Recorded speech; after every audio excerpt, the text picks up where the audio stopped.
already falling apart. Our water system did not collapse overnight. A lack of basic infrastructure maintenance and investment is the reason why we are still reliant on pipes that were installed in the 1960s as well as the 1970s.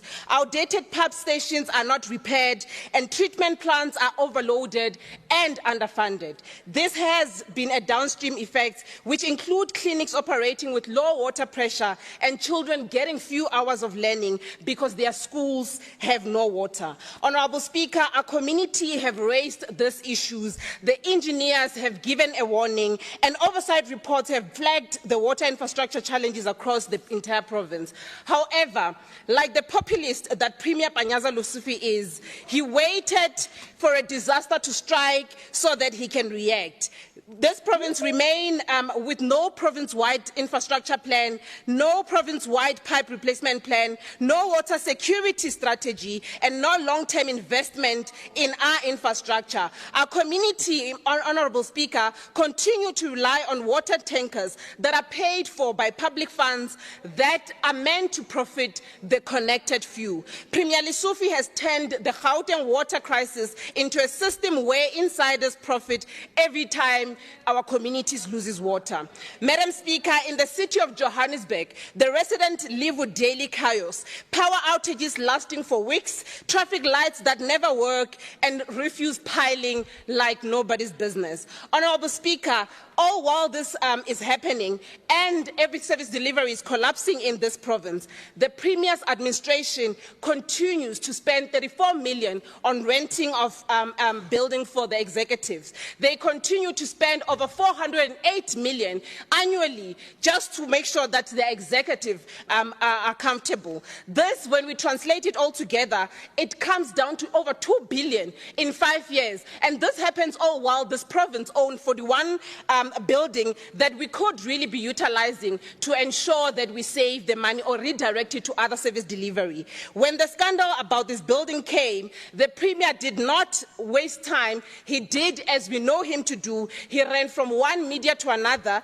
telling them and promising that the investigation will take place over 2 months. But I stand here, this is 7 months later, there has no report, there has no consequences management that has been taken place, and we sit here with the very same expenditure that the Department of Infrastructure is spending. Today, Honourable Speaker, I stand here with the full weight of the people of Gauteng's frustration and say that a Premier who cannot lead cannot stay. A Premier who cannot protect the most vulnerable cannot continue to retain the highest seat in this province. And as much as the EFF, the Action SA might come here and forget the little faces in our communities, the poorest of the poor, we are calling upon this House to call upon the Premier Panyaza Your time is up, that even if the Honourable motion doesn't continue, that he do the most honourable thing and Thank you very much, Honourable Rasidiwane.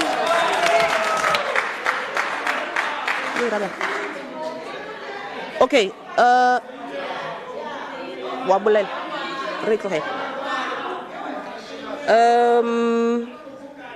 Honourable Klava, Honourable Klava, Honourable members, Honourable Klava, is your time to debate.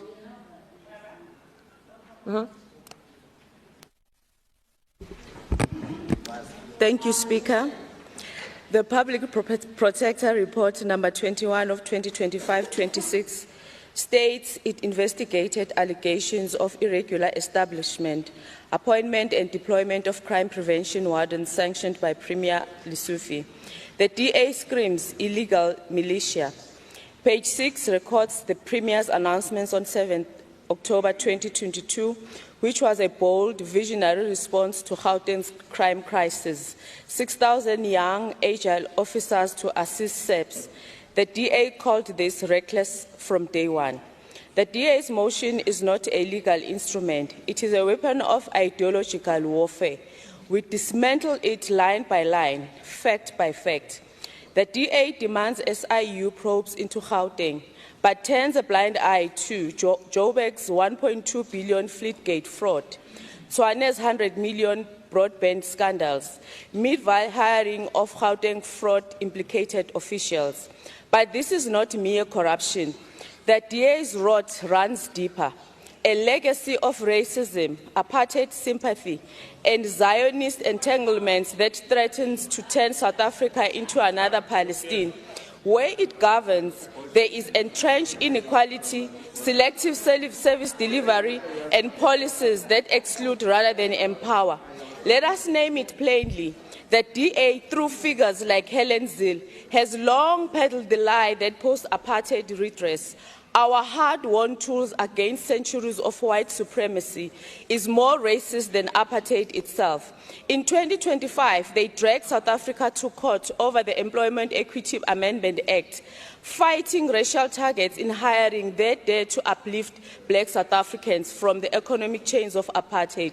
This is not principle, it is racial sabotage. Worse still, the DA wings at Cape Exit, the secessionist fever dream peddled by white nationalists yearning for a sundered Cape Republic, a neo-apartheid enclave where black voices are forever sidelined.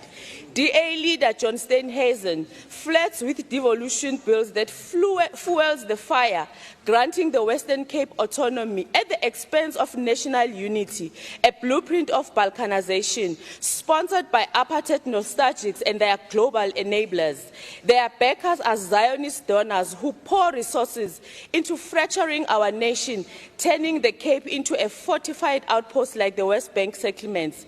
People of South Africa, beware. The DA agenda is not reform, it is recolonization. If we let them splinter Gauteng's unity through motions like this, South Africa becomes Bantustan of despair. Premier Lesufi is not perfect, but he is present, proactive and people-centered. He leads with integrity, courage and vision, qualities we should strengthen, not attack. When challenges arise, he takes responsibility, acts decisively. He leads among the people.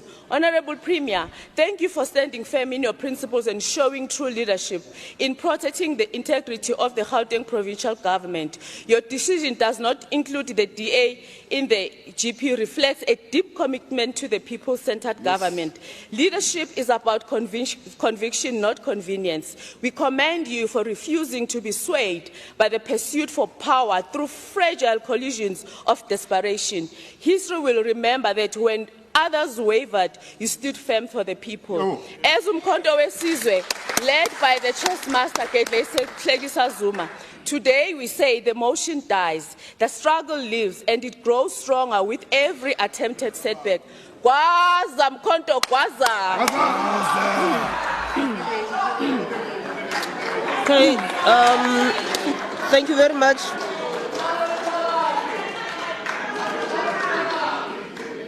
Okay. PA, Honorable Evans. Honorable Evans has free time of 3 minutes if she wants to use it. Honorable Evans, you have 3 minutes of free time if you want to use. Oh, okay. All right. Honorable. Just hold on. Right. Honourable Gauteng. Thank you very much, Speaker. Honourable Speaker, Honourable Premier and Honourable Members, I rise today on behalf of the Patriotic Alliance and as the MEC for Environment to make one thing very clear. We will not be supporting this motion of no confidence. This motion is not an attempt to strengthen governance. It is an exercise in political theatre. It is designed for headlines and not for the people of Gauteng. The Patriotic Alliance refuses to participate in a stunt that distracts from the real work of governing. Our position is based on principle and on direct experience inside this administration. Since joining this coalition, the Patriotic Alliance has been given the space, the authority and the responsibility to deliver. Premier Lesufi has allowed his coalition partners the freedom to work. He has allowed us to get into communities and to fix problems instead of sitting in endless meetings talking about them. That is what a functional coalition looks like. It is leadership that empowers each partner to fulfill their mandate. This government is stable, it is focused, and it is working because every partner is given room to act. In my own portfolio, that freedom has already been produced visible progress. We have strengthened waste management and expanded clean-up operations. We have revitalized environmental enforcement across municipalities. We have built partnerships that unlock green jobs, restore damaged environments, and turn waste into economic opportunity. Communities can see the results. None of this would be possible in a government paralyzed by internal fights or political micromanagement. It is possible because this coalition allows MECs to execute and to deliver the change residents expect. Let me be honest about the motion before us today. The most laughable aspect of this attempt has to be the fact that the people who brought it have no plan for what's next. They wish to plunge our province into governance chaos, and they know that all too well. Even they do not expect to succeed today. That is the kind of empty theatrics that we have come to expect from the Democratic Alliance. We say no, and we intend to defeat this motion so that we can get back to focusing on the real work. The people of Gauteng do not want dramatic motions or political games. They want clean communities, safer environments, functioning services, and leaders who focus on solving real problems. This motion does nothing to advance those goals. It is a distraction at a time when we should all be concentrating on the urgent work that residents rely on. The Patriotic Alliance believes in governance that removes red tape and supports delivery. We believe in empowering leaders to act where communities need support the most. That is the kind of governance this coalition has made possible. It is the kind of governance that is producing results in the environmental portfolio and across this administration. Let me close with this. This motion will not succeed today because it has no substance. It is shallow, opportunistic, and disconnected from the daily realities of residents. While others look to chase cameras and controversies, this coalition is working. The Patriotic Alliance stands with the Premier, who leads a stable government, who respects his partners, and who gives us the freedom to deliver real impact. We stand with this coalition because it is functional and accountable and focused on the people of Gauteng, and that is what truly matters. Ons baie nie.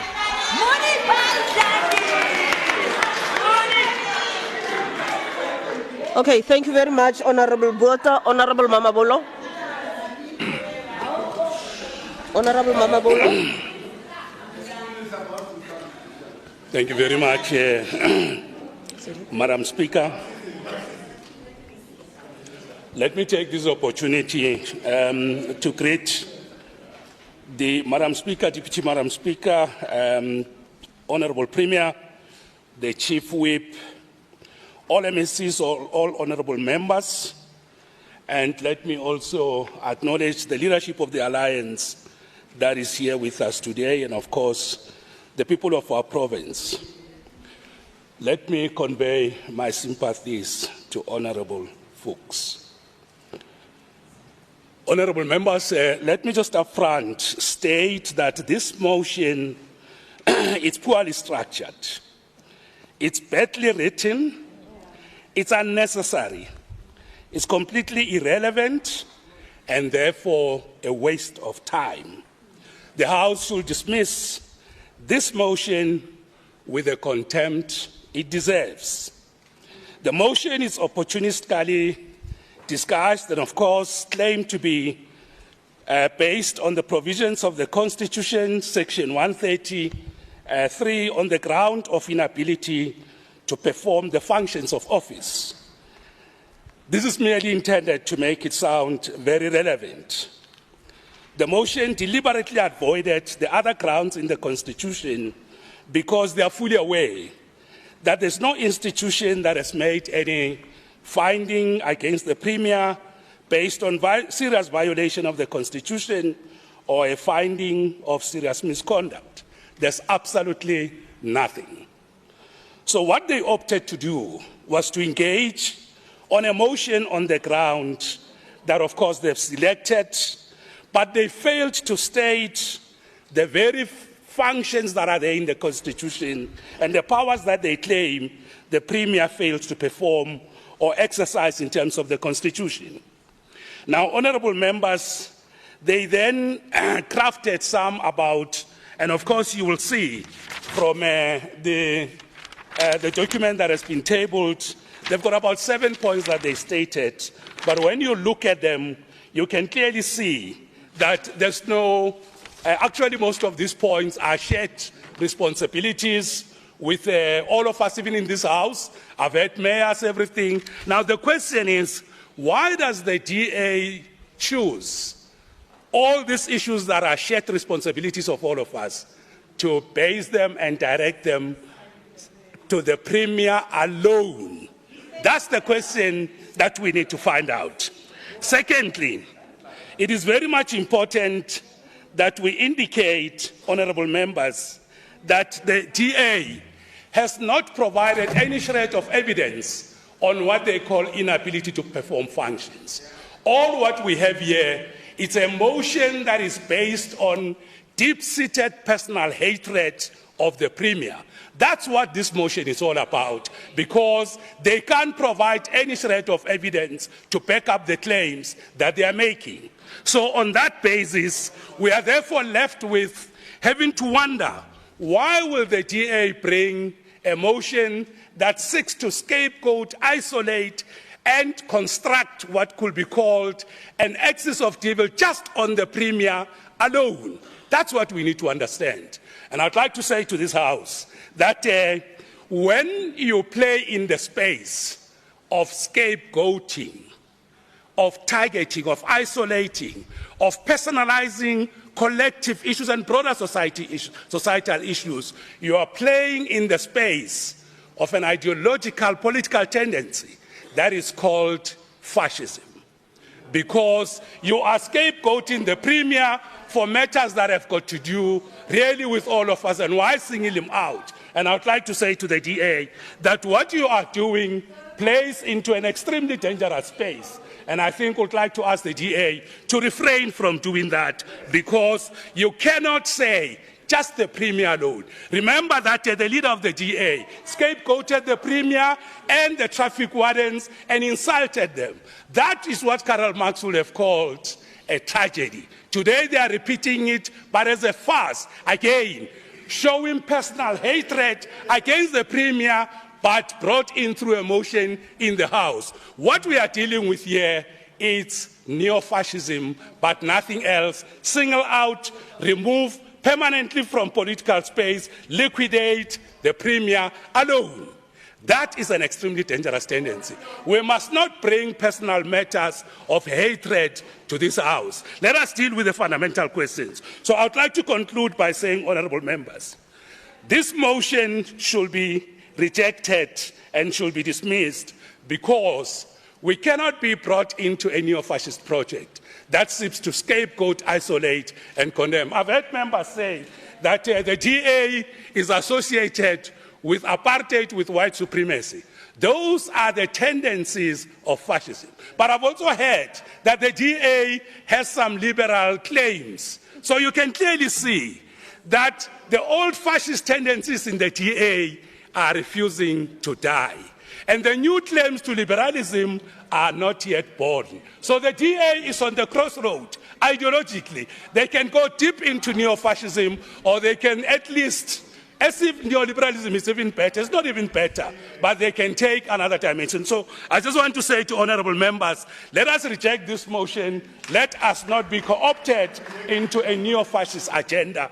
Premier, we have our support, and thank you very much, honourable members. Thank you. Okay, thank you very much, Honourable Mamabulo. Honourable Engelbrecht.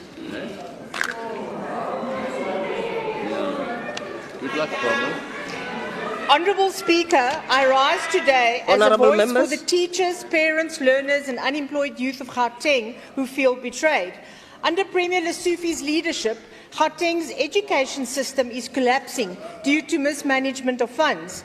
Classrooms are overcrowded, educators demoralised, and learners are left stranded in a system that promised opportunities but now delivers only frustration. The recent decision to, without prior notice, cut funding from quintile 4 and 5 schools has plunged schools into financial chaos. Governing bodies were informed after budgets and fees had been set. Now schools are being forced to cut teachers, coaches and support staff, or raise fees from struggling parents. Every one of these losses is a job lost and a learner left behind. Yet the Premier responds, we are aligning to national norms. Funds are simply being rationalised. But alignment without traditional support is an abdication of responsibility. We have repeatedly raised the alarm bells about conditions at learners with special educational needs or LSEN schools. Civil society has taken the department to court for human rights violations at Philadelphia Secondary School following allegations ranging from neglect to a shortage of teachers with Braille and sign language skills. Now, while the department issues glossy presentations, our on-the-ground oversight at Samsung and Ezibeleni LSEN schools show a painful gap between promises and reality. Our vulnerable children are paying the price. They are not just numbers. They are children with dreams, and the system has failed them. Yet the Premier's response, we are investing in special schools. But if parents are in court and oversight finds neglect, there is no investment. You see, Chief Whip, there is no sign of that madness associated with change. Perhaps the most blatant example of Lesufi's failed leadership is the 431 million defrauding scandal Honourable Speaker. that took place. Honourable Engelbrecht, just hold on. Honourable Speaker, I think there's a problem of relevance. I think the honourable member thinks we are debating the annual report on education. It's not in the motion. I think maybe let's try to remind her where we are. Okay. Thank you. Thank you, Honourable Chief Whip. Honourable Engelbrecht, please refer to the Premier as Honourable Premier. Perhaps the most blatant example of Lesufi's failed leadership is the Honourable Engelbrecht, just hold on. You think we're defrauding scandal no. that took Honourable place under Engelbrecht. his watch. Honourable Mfikwe, just hold on, please. Honourable Engelbrecht, I don't want to read the rules to you. You know that you are supposed to refer to the Premier as the Honourable Premier or Member Lesufi. So please, I don't want to repeat that. Proceed. The 431 million defogging scandal that took place under his watch as the Education MEC. In 2020, 270 companies, many with names like Bookshop and Payroll, were handed massive contracts up to 55 million rand for COVID cleaning. Neither the National Health or Education departments ever required defogging, yet the Premier's department pushed ahead. The Auditor General declared these deals a material irregularity, meaning there was likely fraud, theft, or breach of fiduciary duty. 4 years later, no one has been held accountable. And the Premier, he claimed ignorance. A Premier who claims to have been unaware that nearly R500 million vanished from his department should not be leading this province. Chief Whip, we don't have to look for faults. They are obvious to all. Speaker, Gauteng cannot build the jobs of tomorrow while breaking the classrooms of today. Premier Lesufi has had the power and the platform, and you have failed us.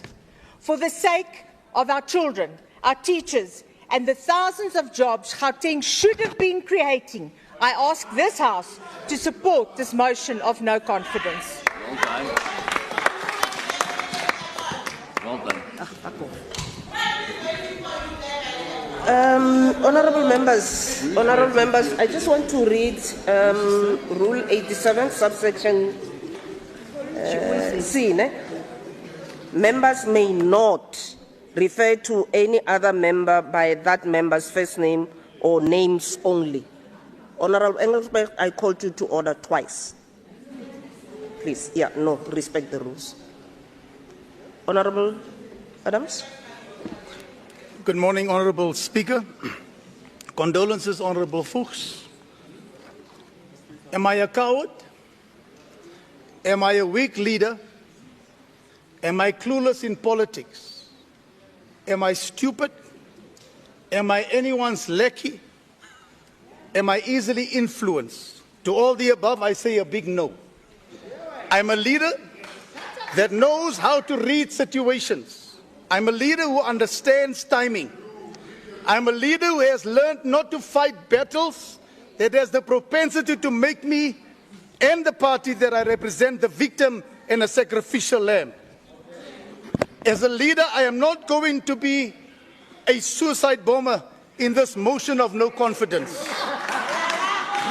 This explanatory statement, Honourable Speaker, is submitted for the record to ensure that my decision is not misinterpreted as either political defection or ideological compromise, but understood as a conscientious act in fulfillment of my constitutional and legislative duties to ensure governance, stability and prevent administrative paralysis, to safeguard the ACDB's oversight influence within the provincial legislature and to uphold the constitution and the rule of law by acting in broader public interest as required by my oath of office. The ACDB on various occasions upheld the principle that governance must continue responsibly and that institutional stability serves the greater public good. Consistent with this approach, the party has supported national and provincial budgets and appropriation measures which such support safeguard service delivery and responsible fiscal management. Madam Speaker, in the present context, the motion of no confidence in Gauteng and the Premier has not gained sufficient traction to effect meaningful change in the administration.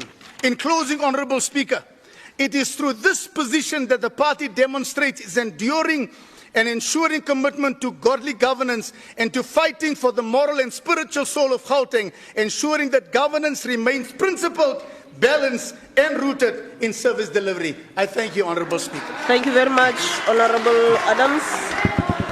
Honourable Dlamini. Thank you, Honourable Speaker, Honourable Premier, leaders of all political parties. The IFP, my heartfelt condolences to you, Honourable folks. The IFP respects the rights of all parties to politics as they wish, but they must not expect the IFP to willingly join. But our biggest worry in this motion is the aftermath of it, if it succeeds. If there are problems as listed here, why then create a bigger problem? Because you know, given the dynamics of this House, it will take this province 2 to 3 months to form a government. Do we want to put the province into that problem? So the IFP therefore cannot be part of really putting the crisis in our province. As the party, we always said that where the IFP exists, we are here to make sure that there is service delivery, there is stability. Therefore, we cannot be part. Not that we don't agree with issues raised, but we cannot be part of plunging this province into deeper crisis of not having a government. Thank you. Okay. Honourable Masuku, thank you very much, Honourable Dlamini. Honourable Masuku. Speaker, Rule Rule 77. Rule 77, Speaker. A question to the previous Speaker, if you will be able to take it. A question to? The previous Speaker who just spoke now. Honourable Dlamini, do you want? Yeah, he says yes. So the question, Speaker, will therefore be that history teaches us that the AFP has always been a collaborator and collaborated with white supremacy. If the IFP now were not part of this government, were they going to support this motion or were they going to reject it? Honourable Dlamini. Thank you, Honourable Makwala. Honourable Speaker, it is not new for the IFP to be part of government. We were part of government in 1994 of national unity. We are part of government of provincial unity in KZN first before it happened in Gauteng. Therefore, we are here on the basis of principle. Secondly, the IFP has never been collaborators. It is the lie that you were told by the ANC, which they are correcting now. Thank you very much.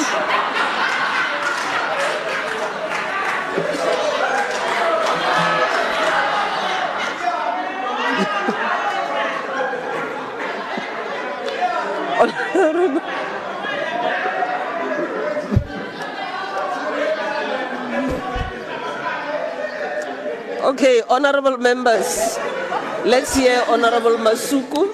Honourable Masuku.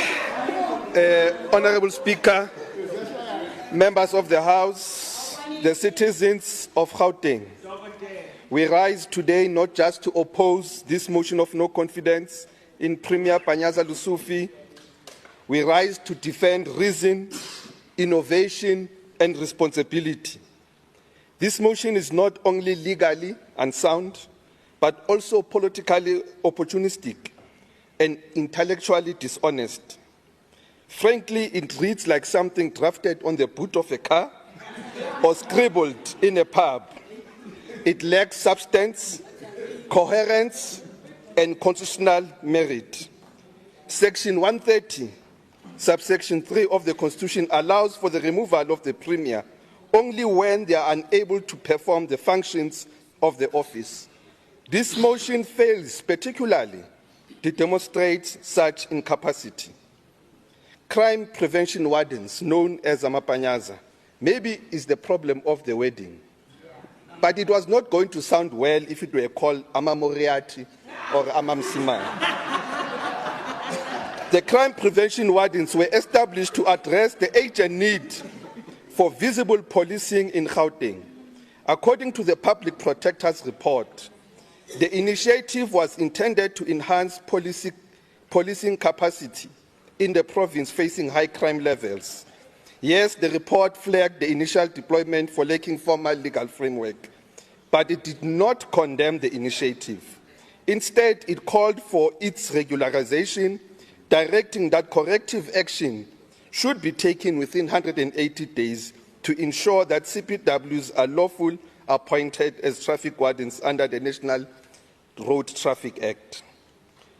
Between May and September 2023, the wardens participated in over 51,000 police operations, arrests, searches, and patrols. This is not symbolic, it's substantive and it's impactful. Premier Lesufi responded with leadership. He announced phased reconfiguration, stating, the rollout of traffic wardens have followed meticulous legal compliance sequence to ensure professionalism and accountability. AmaPanyaza is part of a broader safety strategy, including panic buttons for vulnerable communities, drone surveillance, the air wing support, and expanded coverage of CCTV of the province. Honourable members, this motion is not about ethics. It's not about constitutional violation.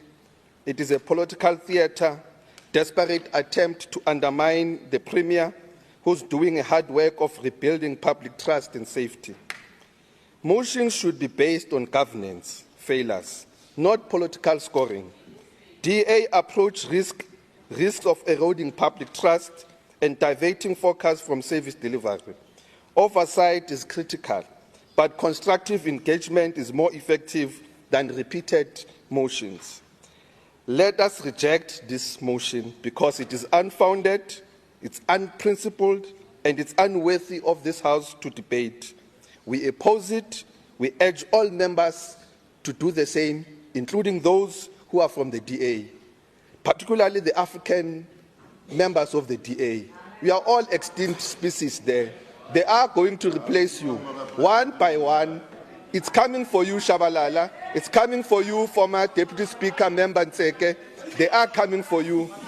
And please be aware that racism is a problem and is a disease. Thank you.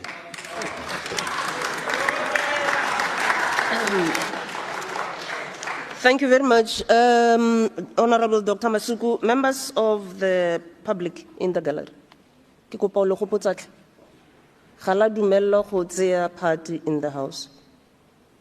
Ka boikokobetso, ka kopo, ka tlhompho. A re dumellaneng bagolo. Ke a leboga. Honorable Chabalala.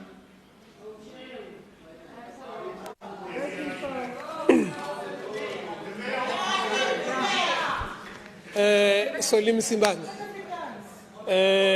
do not be discouraged. Honorable Chabalala, I just read out Rule 87. It applies to the members of your party as well. Proceed. Member Msimanga, do not be discouraged by shallowness, lack of intellectual and emotional depth displayed in this House. History will absolve you. Honorable Speaker, honorable members, I come before you today urging you to show the people of Gauteng and South Africa what accountability looks like by supporting this motion of no confidence in Premier Panyaza Lesufi. This is a Premier who has betrayed the hopes of Gauteng residents, failed to act in moment of crisis, and abandoned the people of Zdibeng, especially in the ANC-run Mfuleni and Lesedi municipality. The severe collapse of service delivery because of maladministration, corruption, and financial mismanagement has brought immense suffering on the residents of this municipality. In May 2024, the residents of Gauteng sent a clear message that they no longer have confidence in your leadership. Premier, the ANC's declining support in the province was a clear indication that the people of Gauteng have had enough of your failed leadership. Mfuleni has collapsed. For years, some of the residents have been without electricity because of broken transformers that the Premier promised to replace by March 2024. The deadline has passed without action. Our petitions and letters asking for interventions have fallen on deaf ears. Our municipality remains littered with potholes and safe roads. The province pledged to fix 40 roads in Mfuleni. However, contracts were given to comrades and friends with no capacity or skills. This is evidence as the roads collapse month after being repaired. Mfuleni residents are left dodging potholes deep enough to swallow a small car. Financially, the municipality is drowning in debt. Over 8 billion is owed to ESCOM, and the province has failed to intervene meaningfully. Worse still, Mfuleni returned 636 million unspent of the municipal infrastructure grants, money meant for roads, water, and sanitation projects. With residents choke on sewer and live without electricity, the Premier's government sends its development money way back to Treasury. This is despite Mfuleni having one operational truck for the entire one operational fire truck for the entire municipality. The rest are out of service, unlicensed, unmaintained, and some are parked for months without tires or renewed disc. Governance in Citybed District Municipality has collapsed under your watch. The missing mayoral chain worth 465,000 vanished after 2023 State of the District address. There have been no address, no accountability. When the matter resurfaced again in August, Gauteng SAPS closed the investigation with no resolution, another symbol of lack of accountability under your administration. Then came a scandal involving Lerato Maloka, who was angry at receiving the wrong model of a Mercedes-Benz of an official car and allegedly poured a sugar into the petrol tank in protest, an act that embarrassed this province and showed utter disregard for taxpayers. And yet the madman, as Lesufi said, Lesufi chose to just hold on. Honorable Chabalala, Honorable, no, do not push. The Honorable Chief Whip, sorry. Okay. And yet, the madman, as the Honorable Chief Whip said, chose not to act. Instead, he influenced ANC councillors to reinstate the mayor, despite having lost the confidence of council members, prioritizing okay, your party time politics. Is up, Honorable Chabalala. Thank you. Sorry? Okay. Your time is up, Honorable Chabalala. Thank you very much. But Honorable you stopped me Makwala. so many times. Your time is up. Over to debate alin. Honorable Makwala. Remember, Honorable Koma spoke replacing Honorable Maloka. So you have 6 minutes that you have not used. As the EFF, he's going to do that. Oh, okay. Honorable Makwala. Thank you very much, Speaker. One of the most enduring legacies of coloniality, which differs from colonization, coloniality refers to the persistence of system, ideas, and attitudes that survive long after colonial rule ended. Among its most damaging effects is white supremacy. White supremacy is not just overt racism. It shapes daily life. It determines who is heard, believed, and seen as legitimate. When a white person speaks, society listens. But when black people and colored voices raise the same issues, they are ignored.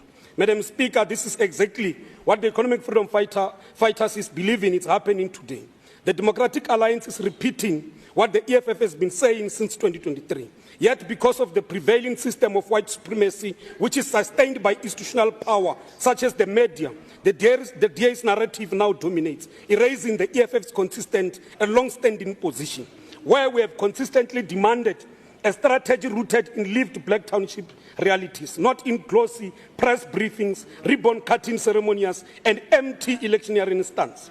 Madam Speaker, today's debate must be located precisely where it belongs, with the historical and ongoing architecture of white privilege, which continues to shape who is protected, who is neglected, and who is sacrificed in this province.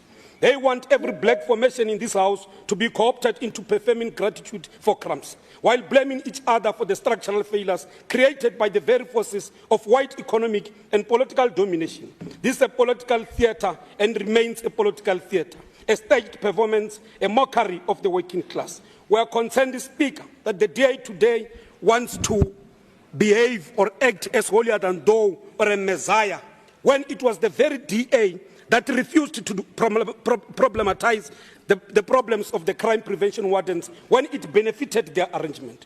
The DA was silent when the EFF spoke loudly about Mapanyapanya. It was the DA that accepted the Deputy Speaker position, even when they voted for the Premier, even when they negotiated for MEC seats. That's the reason when the EFF comes to this sitting today saying, Izolobe kumnandi and namhlanje kuyanyiwa. For over 2 years, it has been the EFF who were Mapanyapanya's loudest critics. We questioned their legality and purpose of crime prevention wardens and the centralization of community safety department under the Premier. We submitted statements, raised questions, and exposed Mapanyapanya's reckless conduct. Madam Speaker, what we have before us today here is a political disaster, a betrayal, a misdirection of public funds that should have fortified existing police stations, strengthened community policing forums, built victim empowerment units, and fortified the front lines of township safety. When wardens terrorized poor communities and acted as a vigilante group, it was the EFF that stood loud and boldly. And maybe we must also take this opportunity to pose questions to the Action SA of Member Mashaba or Honorable Ngobeni, that where were they in 2023 when the EFF was removed or fought called securities in Nazareth by the Premier and the ANC? Where was this Action SA in Pretoria when we were calling for the same Mapanyapanya to be removed in their system? Where was the DA when the Commander-in-Chief and the President of the EFF raised the same issue of Mapanyapanya in the stadium publicly so? It is against this backdrop, Madam Speaker, that we open this motion of debate, a white privileged debate, a motion of no confidence against the Premier.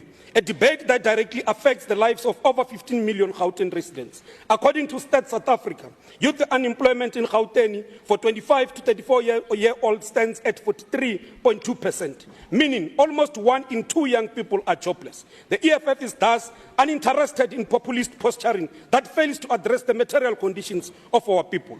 Madam Speaker, allow us a moment to historically reflect that on the 27th of July 2013, the EFF was formed to wage the struggle for total economic emancipation. From inception, we diagnosed that the state's failure to uplift the black majority 12 years ago, we foresaw that the ANC's decline and the inevitable rise in poverty, unemployment, and crime. The EFF Premier Lesufi draws strength from the gallant fighters like Winnie Mandela, Chief of Staff Christiani, and the forever defiance force, the Lion of Midlands, Herigwa. Leaders who paid dearly for their defense. Hani, Chief of Staff, was assassinated, while Winnie and Gwala were sidelined for their principled pursuit of radical economic transformation. It is on their shoulders that we stand, and guided by their uncompromising commitment to justice. We must say that, Speaker, under Premier Lesufi, the Department of Health incurred 2.7 billion in irregular expenditure and 17 million in fruitless and wasteful expenditure. Suppliers went unpaid and the department lost more than 4 billion in accruals. Hospitals like George Mukari and Christian Baragwana face crippling staff and laundry shortages. Doctors even went on strike over unpaid wages. The department also failed to spend 784 million meant for cancer patients, leaving thousands waiting for life-saving treatment and hundreds dead due to stage negligence. All this fails on the Premier as the political head. The Premier parades programs like Tswada, built on lies as the province has limited rehab capacities. Under his watch, funds flow to political connected organizations like Tsakani Old Age Home, while honest, compliant NPOs are collapsing. The unreleased NPO adjudication report alone exposes this administration's total lack of accountability. Food parcels have been delayed for the past 2 terms, while families go hungry. Even sanitary towel distribution is not efficient. However, Speaker, it must also be asked, or what does the DA truly offer to the people of Gauteng? They oppose every meaningful intervention from a state-run food bank to a state-led construction company to fast-track over 278 stalled infrastructure. Madam Speaker, with peace, can the woman to protect you? With peace, can I the woman really of the do need ANC to protect you. Just hold on, honourable Please. members. We're not in a shebeen. Please tell her that we are not in a shebeen. However, Speaker, the EFF has tabled real solutions through motion to curb schools violence and call to the Department of Infrastructure Development to develop state capacity, and instead of paying 34 million a month on renting office spaces. We wish to remind the House again that the Premier in his maiden sopa vowed to honor the legacy of Amasatehe. Yet in Atteridgeville, where Emma originates from, residents of Sosville hostels still live in deplorable conditions. Only 6 GPG-owned hostels are prioritized, while the rest of the hostels in Gauteng remain uninhabitable. The Department of Women Settlements continues to miss land release and informal settlement upgrading targets, leaving thousands landless and without dignity. We wish, Madam Speaker, to make it categorically clear that before this motion, the DA never sought meaningful engagement with the EFF to strengthen accountability in this legislature. They were silent when EFF members of this legislature were assaulted by security personnel on the orders of the MEC of Health during hospital oversight visit, while their own MPLs enjoyed free access to hospitals under the very system of white privilege that we are referring to. The DA has shown no interest in addressing Gauteng's 1.2 million housing backlog. The formalization of informal settlements, school overcrowding, crumbling infrastructure in township schools, or the existence of racial exclusive spaces like Kleinfontein. The EFF's dissatisfaction with Premier Lesufi is just principled and justified. We demand accountability. The Premier must fix the crisis he created, starting by removing the Department of Community Safety from his office and appointing a dedicated MEC of Community Service. This point is important, Premier. It's important, this point. But also, Speaker, the EFF, in conclusion, will not want to be used or want to collaborate with a party that has publicly insulted us, went to America and Washington and called us names, called us demagogues, and wanted and even said that we are the enemy of the government or the enemy of the state. Today here, because the DA feels like they need support from the EFF, they want to bribe us and lobby us by any means necessary. We want to say to the DA, we are not coming to their politics.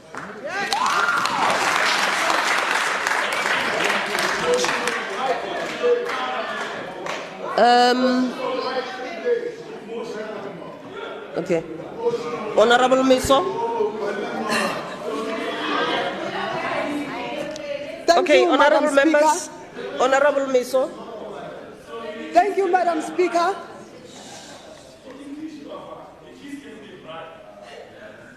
Honorable Miso, proceed. Thank you, Madam Speaker.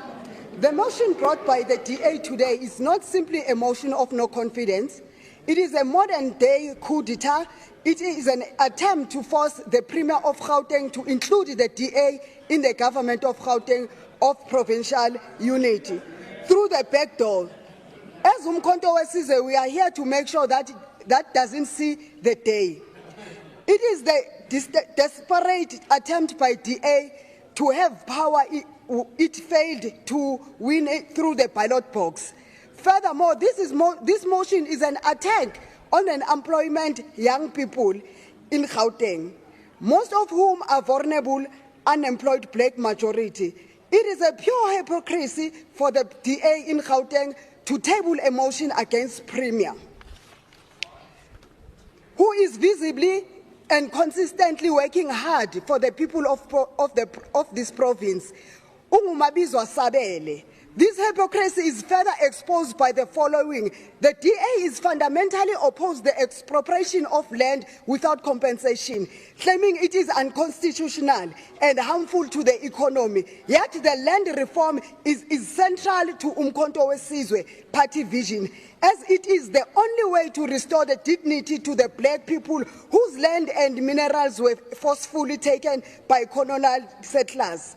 The DA governs one of the most crime-ridden provinces in the country, with no effective strategy to protect communities from gangsterism, a community from Gugulethu and Khayelitsha. If any premier deserves a motion of no confidence, it is certainly the premier of the Western Cape. Gang-related killings remain one of the most severe safety crises in South Africa. In 2024-2025, the Western Cape recorded 4,467 murders, of which 882 were gang-related. The province, despite having less than 12% of the national population, accounts for nearly 90% of the country's gang-related murders. The DA motion is rooted in self-importance and entitlement, demanding to lead a province they were not elected to lead. Madam Speaker, it was the DA that seconded the election of Premier, precisely because they understand that he is capable of doing that, and we want to thank the DA for so doing. This is sudden reversal is fueled purely by their exclusion from the government of provincial unity, a passion they believe it is their birthright. The DA has offered no meaningful contribution to fight crime in Gauteng. Their legacy of separate development continues to manifest in the crime level and inequality seen in municipalities that institution under their governance. As Umkhonto weSizwe representing thousands of voters in province, we assert that DA anger is misled. Madam Speaker, enemy of our people is an economy still dominated by a small white capital established, which the DA represent and defend each day. The people's struggle remains the land still concentrated in the hands of privileged minority. The people of Gauteng wants job safety and security. This is exactly what the Premier has prioritizing. Madam Speaker, as Umkhonto weSizwe, we support the reskilling and reintegration of AmaPanyaza into fully qualified provincial traffic officers. However, we are saying as Umkhonto weSizwe that the correct process must be followed. Their presence has played a significant role in reducing crime across Gauteng. Honorable As Umkhonto weSizwe family continue to support the Premier of Gauteng, we reject this frivolous motion of no confidence by DA. Honorable Miso, your time is up.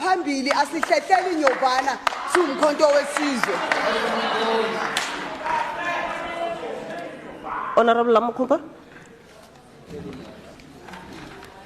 Honorable Speaker, Honorable Premier and members of the House, today we are not here to debate good governance.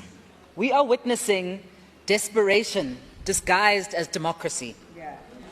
This motion by the Democratic Alliance is not about accountability.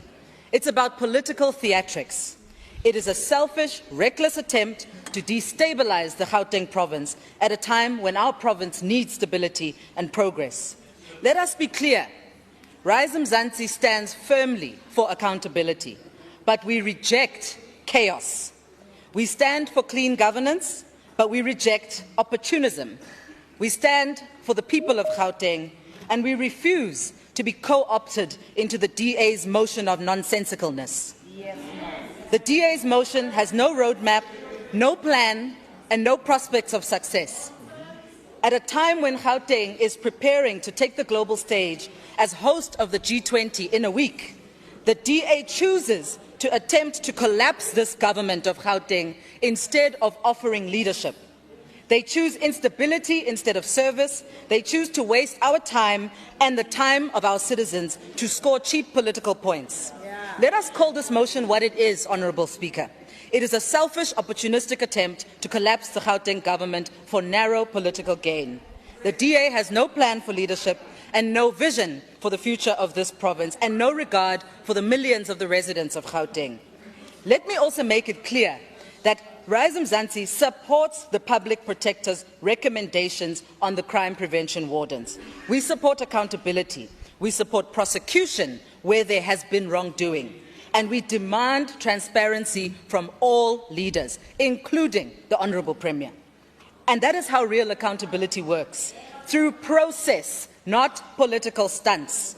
Gauteng does not need politicians who thrive on conflict. It needs leaders who build.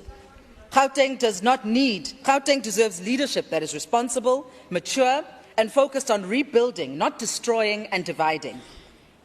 Rise Mzansi rejects the DA's attempts to manufacture chaos and collapse yet another government, because we know that this motion is not about building Gauteng, it is about breaking Gauteng. To the people of this province, we hear you, we see the challenges you face, and unlike those who thrive on crisis, we, Rise Mzansi, are committed to doing the real work of rebuilding and restoring the growth of this province. The DA's motion is opportunistic, it is reckless, it is irresponsible. Gauteng deserves better leadership. Let me close with some wise words from the late Dr. Maheu. Batho ba mona never baloke. Le ka se loke. The government of Gauteng will continue to rise, and this motion will not pass. Thank you, Honourable Speaker, and thank you to the members of this House.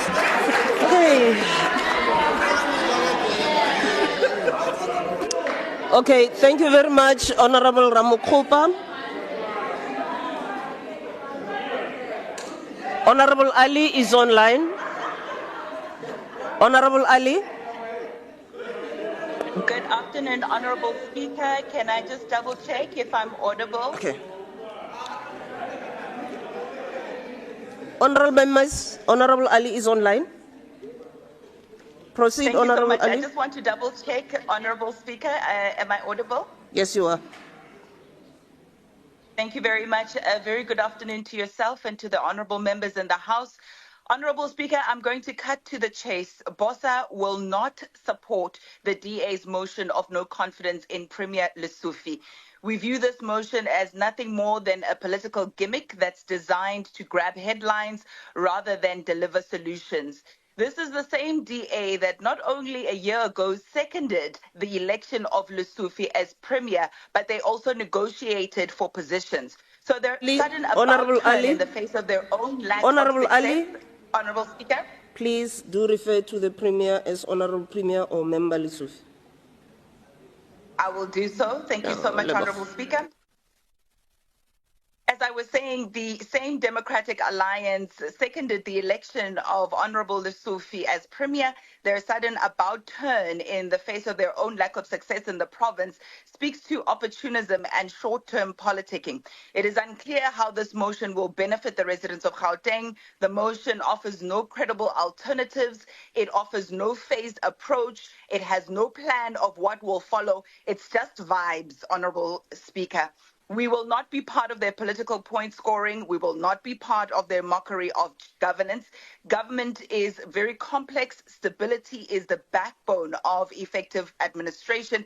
The Democratic Alliance, along with other parties, have already played a role in the revolving door of mayors in Johannesburg. So we simply cannot allow them to inflict the same instability on this here great province. If the DA truly intends to remove the ANC's premier in Gauteng, it must clarify its own position in the government of national unity. If the DA remains a partner in the GNU, then this motion against one of their own governing partners can only be described as frivolous and hypocritical. If they are no longer part of the GNU, then they must make that position clear and withdraw from their national arrangements with the ANC. However, Madam Speaker, it's very important for us to underscore that our decision should not be misunderstood as outright support for Premier Panyaza Lesufi. On the contrary, we strongly believe that the Premier has been found wanting on many fronts, and he indeed has plenty to answer to. However, we are of the view that this motion has nothing to do with Premier Lesufi's leadership or lack thereof, let alone the residents of Gauteng and the delivery of services. Instead, this motion is centered around the DA's selfish ambition and vain pursuits. We will not be party to their conceitedness. BOSA will not be part of this frivolous, ill-conceived motion that shows no evidence of applied minds or political forethought. South Africans deserve constructive opposition that is rooted in ideas. We will therefore not support this motion. Madam Speaker, sicela nisive kakuhle thina iBuild One South Africa CTDA. Honorable Ali, your time is up. Thank you. Honorable Diacher. Thank you, Madam Speaker. Gauteng is burning. Communities are under siege from criminals.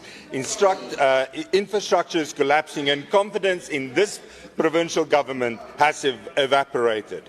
Our residents are tired of slogans and stunts while their lives and livelihoods are being destroyed. Premier Lesufi and his administration has become a theatre of chaos, obsessed with appearances, allergic to accountability, and driven by unlawful experiments disguised as innovation.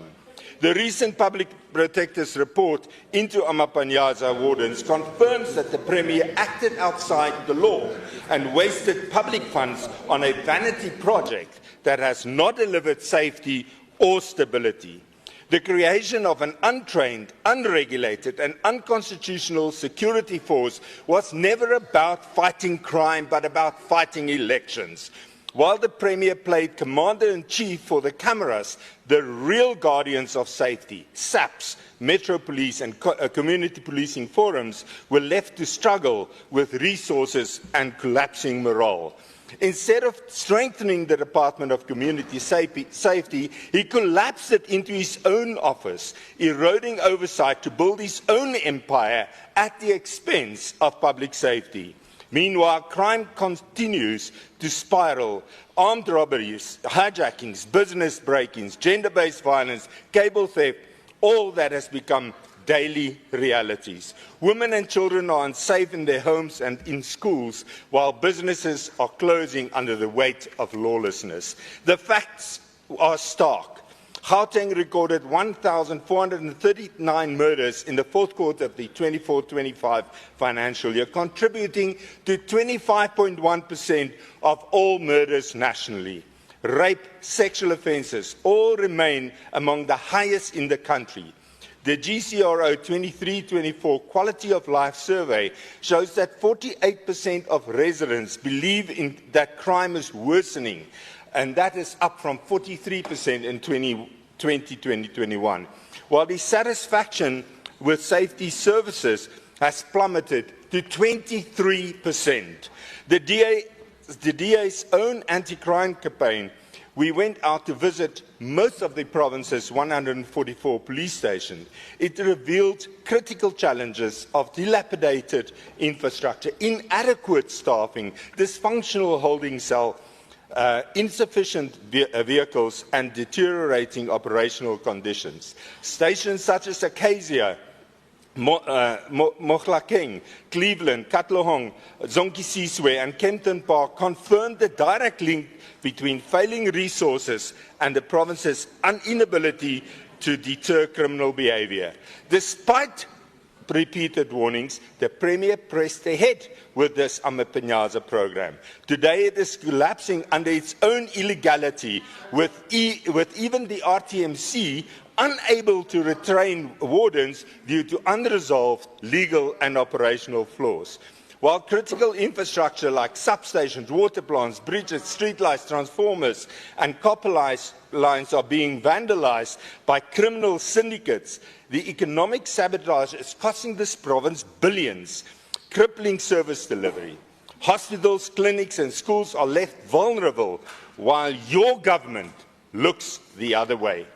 A government that cannot safeguard infrastructure or uphold the law, cannot deliver services, and cannot claim legitimacy. Speaker, The Democratic Alliance stands for professional policing, transparent governance, and the rule of law. Safety is built on competence, not on theatrics. Your time is Premier up. Lesufi, you have betrayed the trust of the Your people time of is up, Gauteng. Honourable We do Diakher. not support the, and history will judge all of Honourable you in the Diakher, process. stop on my go Thank ahead. you. Okay.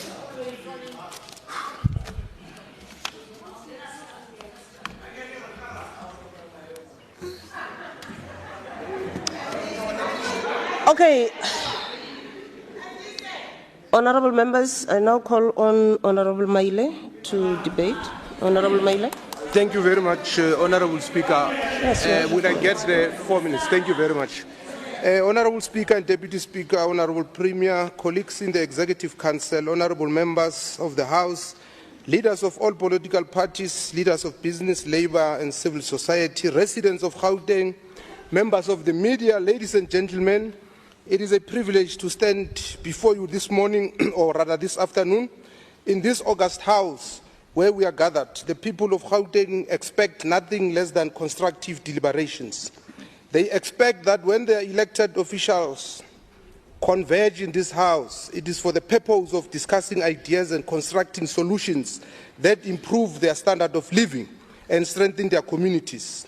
The people of Gauteng do not expect and should not expect that we will gather in this august House to play politics with their lives. There is an accepted narrative that permeates in South Africa that Gauteng is a dysfunctional province. This narrative, conveniently amplified by those who wish to see the province collapse so that they can affirm their prejudice about the face of governance in our country, has been effective in great part because it is often left unchallenged. When it is held up to scrutiny, its flimsy logic of collapses, its flimsy logic collapses, not only because it is not an honest reflection of where we are, but because it is born out of malicious intent. And history has demonstrated repeatedly that malice, even if it thrives in the immediate, eventually collapses under the weight of its own contradictions. Honourable members, there are some who would have us believe that the government of Gauteng must be eradicated because they claim it is inept and incapable. But while people have a right to their own opinions, they do not have a right to their own facts. And if we must engage with either opinions or facts when we deliberate on the fate of the wealthiest province in sub-Saharan Africa, we should always choose the latter. We should choose facts because they provide a depth of reflection and context. Let us begin with facts that are not in dispute, Honourable Speaker.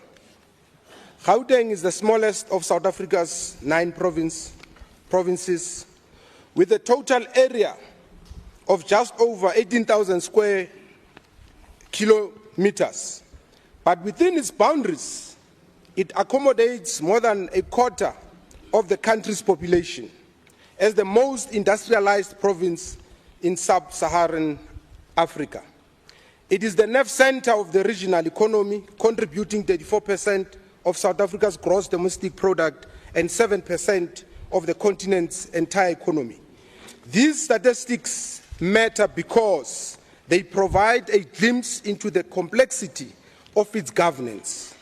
Governing a province of such great historical, geographical, and economic significance is not a task for simple-minded people to whom governance is mere political power. It requires an appreciation of where we come from as a country, where we are today, and the heavy burden of leading the creation of a future that benefits not only the residents of the province, but those of the entire continental region. It is true that Gauteng is confronted with significant challenges.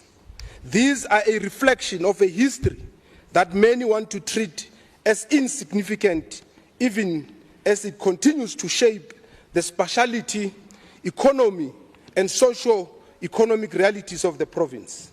It is not an accident of history that this province, the smallest by land area, is home to 16.1 million people, representing more than 26% of the total population of our country. As the economic nerve center of South Africa, it is here where millions of people from South Africa and beyond come to build their lives. The pull factors of Gauteng includes relatively better economic opportunities for individuals and businesses alike, a concentration of foreign diplomatic missions that provides a gateway to global access, a post-productivist economy that reflects an advanced and modern province, and a dynamic and inclusive culture that makes the province a home for all. But with this comes challenges that metropolises in developing nations are confronted with, particularly those with a history steeped in racialized structural inequalities.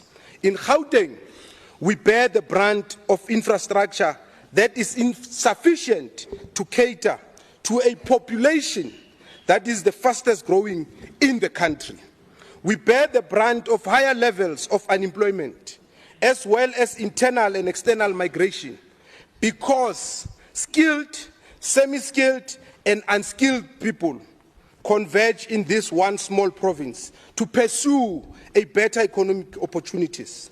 The unique demographic character of our province means we also bear the brunt of high levels of crime, particularly economic crimes, that are a function of complex factors that includes unemployment and inequalities.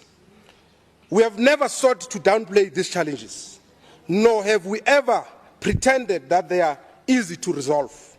The solutions that we are continuously developing are crafted within the context of competing priorities and a national economy that is not immune from global shocks and geopolitical tensions. It is for this reason that the key priorities of the 7th administration has been revenue generation. We set ourselves a target of generating 800 billion in investment alone within this political term of office, because we recognize that this is the generation it is the generation of revenue that will alleviate some of our more pressing challenges. In just a year, we have managed to secure an investment pledges of over 300 billion. The Gauteng provincial government, in partnership with the private sector, has been hard at work converting these pledges into direct investments into our infrastructure projects. The results speak for themselves, and are evidenced in the recently published Gauteng Labour Market Performance Report for the 3rd quarter of 2025. Gauteng has achieved its 18th quarter of sustained employment growth out of the past 20, reaching an all-time high of 5.24 million employed persons who reside in Gauteng. Over the past year, the province created 200,000 new jobs, representing 70% of all national employment gains. We added 50,800 jobs in the last quarter alone. What is especially significant is that of these jobs, 95,300 were created in non-metropolitan areas of Gauteng. This area of the province, or rather areas, recorded the largest job increases and marked the highest proportional gain in the province. This was made possible by the provincial government's intentional approach of decentralizing wealth from the metros to ensure the spatial diffusion of employment into peri-urban and secondary towns. Equally significant is that Gauteng's job gains were led by infrastructure-linked sectors, financial services and logistics. This indicates two important points. The first point is that Gauteng continues to have the most broad-based labor market in South Africa. The second point is that the province is growth-orientated. That infrastructure-linked sectors are the biggest employers, reflects an economy that is geared towards meeting the current and future needs of the residents and businesses in our province. Honorable members, the economy is not the only area where progress is being recorded. It is often said that dysfunctional systems ultimately suffocate functional things. The appreciation of this fact is why we in the Gauteng provincial government are investing significantly in strengthening systems of our governance. Over the past few months, we have been strengthening mechanisms for accountability in our departments and entities. The Premier has officially suspended key officials who are involved in maladministration, misappropriation of funds, and corruption. Within the departments and entities, this separation of wheat from chaff is also ongoing. Those who seek to suggest that consequence management is non-existent in Gauteng are intentionally refusing to acknowledge the giant leaps that we are making in strengthening good governance in this province. Ladies and gentlemen, we want to conclude by stating that for the Gauteng provincial government, good governance, which is characterized by key principles such as transparency, accountability, participation, responsiveness, fairness, and adherence to the rule of law, goes further. It extends to inclusion. We do not we do not govern through exclusion, where only those with means benefit from development. This is the blueprint of the Democratic Alliance. We have evidenced in Tshwane, in Johannesburg, and even as far afield as Cape Town, that where the DA leads, it governs for the few at the expense of many. The collapse of governance in these areas under the DA was laid bare for the country to see. The administrative capital of our country was brought to its knees under the DA-led government, receiving repeated qualified audit opinions from the Auditor General, accumulating a significant deficit and having municipal debt to Eskom ballooning to over 6.83 billion. Cape Town, the DA's crown jewel of alleged good governance, is often touted as the best-run metro in South Africa. And on paper it is. But while the city performs well in financial governance measures, listen to this, honorable members, data from 2011 to 2022 shows that it was the worst performing metro in expanding access to basic services like refuse removal, piped water, electricity, and flush toilets for residents in townships and informal settlements. The metrics that are prioritized by the DA are not what a progressive government should center its development agenda. This is why in the Gauteng provincial government, we reject them in favor of economic inclusivity, addressing structural inequalities, and extending service provision to the most underdeveloped regions. This is why in Gauteng, our non-metropolitan areas have recorded the highest employment creation. It is because we govern where it is because we govern where tourists do not go, but where our people live.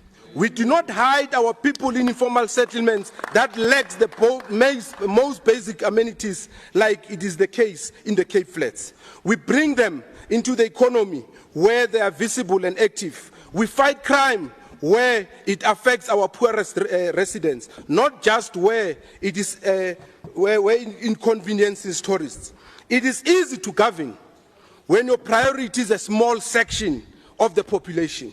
In Gauteng, where we govern as a progressive government of provincial unity, our priority is to govern for all, with an unapologetic bias towards the most vulnerable and marginalized sections of our populace. We govern where it is hard. We govern where the problems are far more complex and where centuries of separate development have left structural inequalities. We govern where people's most pressing needs are basic necessities rather than luxuries. We govern under difficult circumstances, but govern we do. Data and facts are the evidence. Madam Deputy Speaker, let me now turn into Madam Speaker. Madam Speaker, Let me now deal with some few issues. The first issue that I want to deal with, which members of the opposition have been raising, especially the Democratic Alliance. Policing is not a provincial competence. So that's the first important thing. However, the difference between Gauteng government and Western Cape government is that Western Cape government is obsessed with power and control. Instead of fighting crime, they are arguing for devolution of powers. We in Gauteng, point of order. We have point of order. Wait. Can I look for hours? Point of order, Madam Speaker. Madam Speaker, Ntate Maile was left with 43 minutes. Was left with 43 minutes, and that time has now moved from 43 minutes to 3 minutes, 43 minutes. No, it's fine. It's fine. No. Okay. Honorable Msimanga.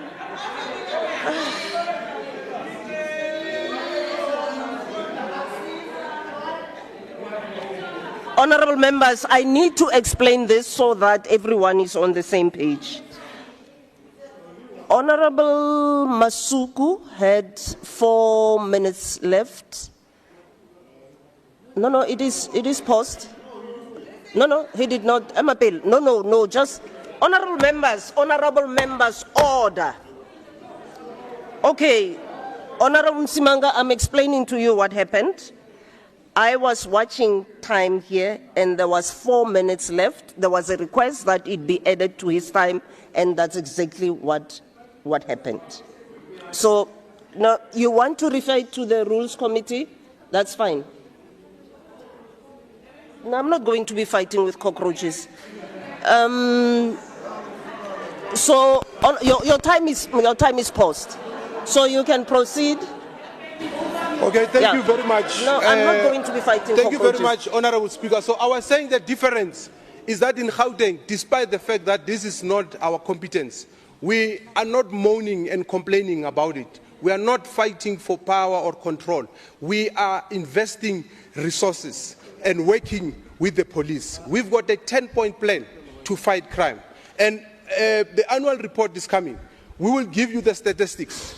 Since we deployed helicopters, since we deployed cameras, since we deployed more boots on the ground, since we invested more resources and working with the police, you will get the statistics. So I wanted to make sure that the members understand that point.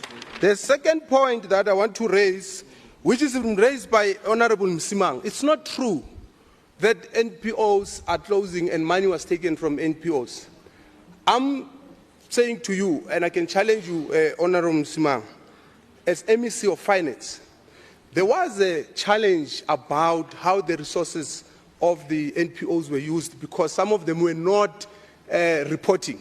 And because they were not reporting and accounting, the money was then reprioritized back to Treasury. But when we came back, and I can refer you to a press conference, joint press conference that we had with the MEC of Social Development, we made a commitment that we are restoring that money.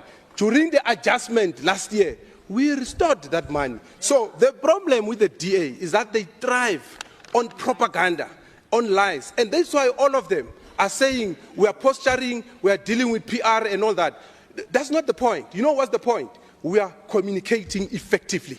And because we are communicating effectively, they've got a problem with it. They want to be the only ones who talks to the public and tells the public lies because they know that what they are saying it's not true. So that's the second point. The third point, Honorable Bloom, it's not true that the Premier did not consider the SIU report. SIU never investigated the HOD of health. It was there were investigations in health.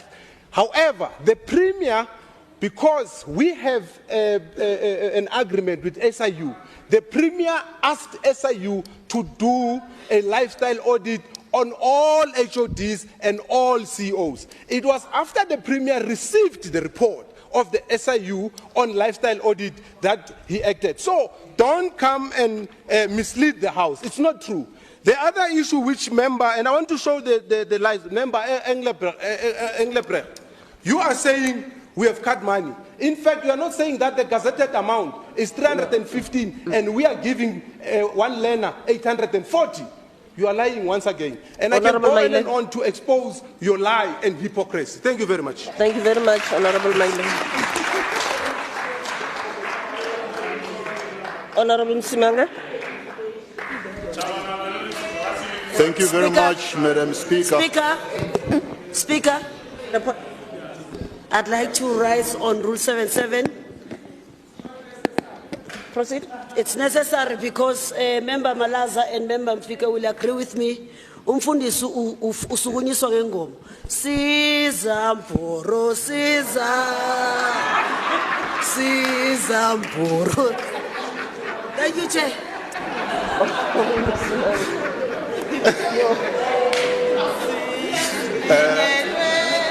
Madam Speaker, that's an internal, we'll call that an internal joke, we'll share with the House one day. But back to serious matter. You know, it's very interesting that when substantial issues are raised become the defense mechanism, become the default position. When you raise substantial matter, issues of apartheid become the defense mechanism that gets to be used. Let's put a few things into perspective. Myself and Member Makubela come from Atteridgeville, a place where you would never have to queue to get water from water tankers. Since he was born, you would never have to wait on queues to go and get water tankers. That is something that is now happening, and it's happening in more townships. It's happening even in suburbs before. This is now the challenge that we're sitting with. When you raise the issues of seriousness of corruption, you are told of racist, you are given racist remarks. This is a problem, Madam Speaker, because we are not dealing with the substantive issues that have been raised here, and the default position become raised. But I'm reminded of one thing that Mahatma Gandhi said. He says, and you are right, Member Chabalal, Mahatma Gandhi says that first they will ignore you, then they will laugh at you, and then they will fight you, and then you win. They can laugh now, they can ignore us, but let me tell you one thing.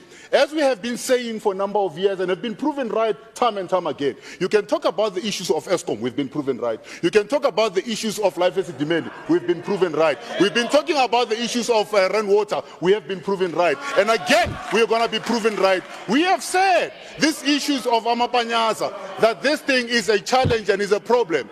You are still denying it, and here we are, 2 billion rand, and you are talking about Madam Speaker, cannot be protected.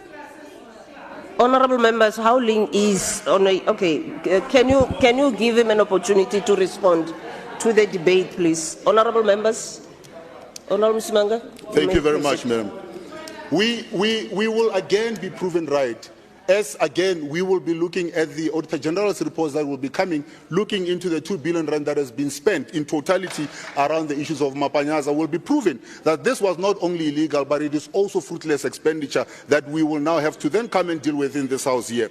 And this is something that when we put on the table, we are told this is a frivolous motion. Frivolous in what way? Well, you have thousands of young people's lives that have been put in danger. People in Davidton's life has almost been, been eradicated. People in Soweto, who the young men who were inadequately trained had been actually attacked and actually been injured. Panyaza member Lesufi has never said a single word on that particular issue, but actually then continue to lie to the people of Gauteng. Let's take it a step further. Member Makubela makes a statement which is very worrying. We've never put political colors to the people that are suffering, waiting in queues in Kalafong Hospital or in Steve Biko or in Charlotte Maklaike. We are saying these are people that need to get services, irrespective of their political affiliation. You know, hunger and good health and the need for services doesn't require you to carry a political card. It requires you to be a citizen of this country. And we are saying the fact that we are raising this matter here here is an issue that should be taken seriously and should be debated at that. Leave the political colors alone, as most of you have now tried to do, to then say we are fighting for this but we're not fighting for that. But let's put some few facts into perspective. The most people that are not getting the services at this point in time are black people. Let's put it out there. The most people that are not getting the services that you claim that you are providing for are black people. The most black people that are suffering are coming from our townships that still have to then move, to try and get economic opportunities.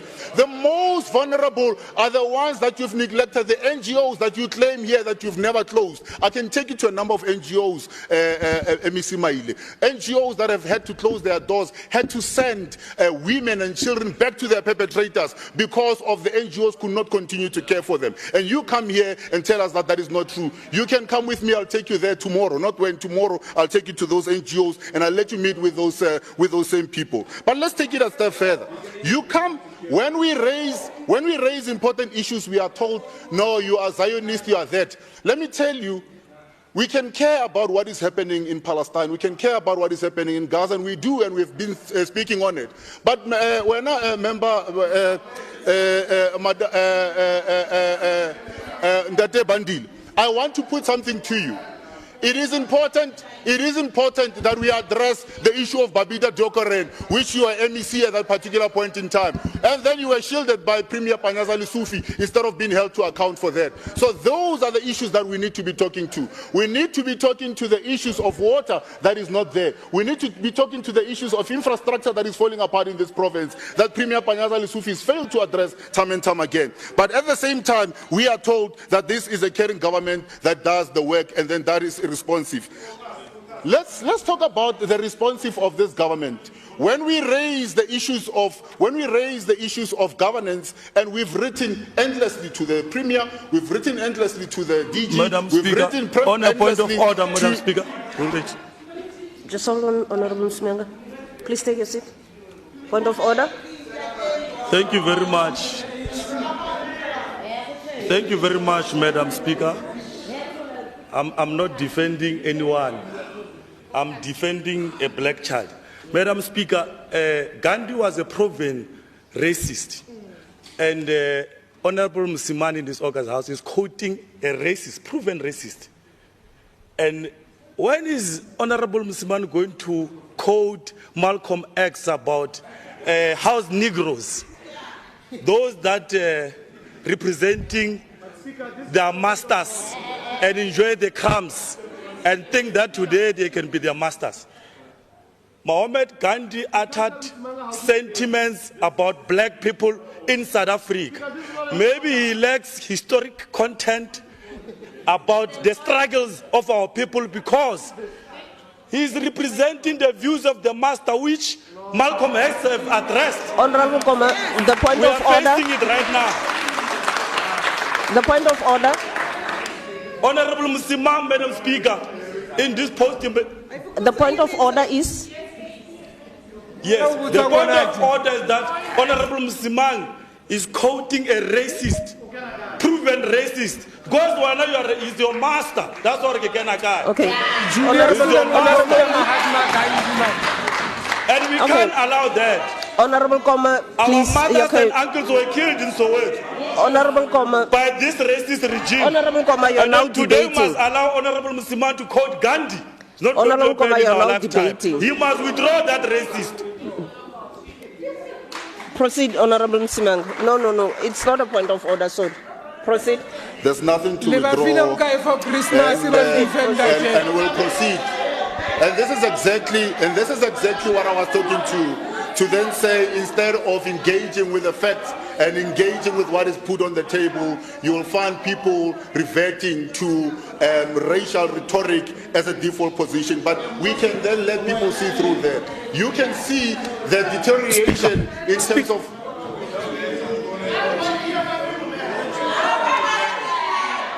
Your mic.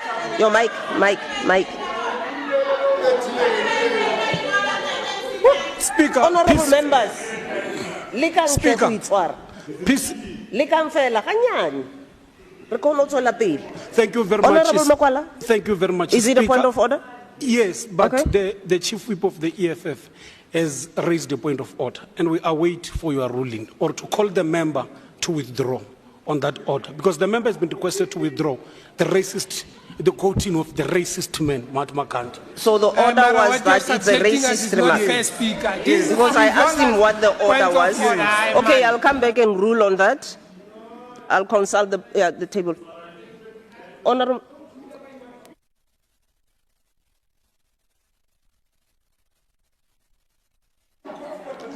Okay, proceed, Honorable Msimanga. Thank you very much, Madam Speaker. I've heard a number of speakers here also commenting, and from the other political parties, to say what is our agenda and are we in bed with the ANC. We went with the ANC at a national level and made it very, very clear. We're not here to just be to be voting further for the ANC. This is why we were the first to stand alone and say the VAT is not going to happen under the DA watch. And this is why others were voting for VAT increases, and afterwards it then came to pass that this was not a favorable thing. And this is why today you don't have an increase of VAT because of the Democratic Alliance. This is what we said we'll do in government, and this is what we are doing in government. Let me say something. Let me say something quickly here. While others are busy guarding each other. Honorable member. Speaker, my time is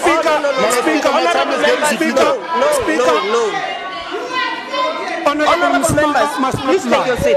I'm going to address it. We appreciate to be taught by Honorable Msimanga, but you must not lie into this. Honorable members.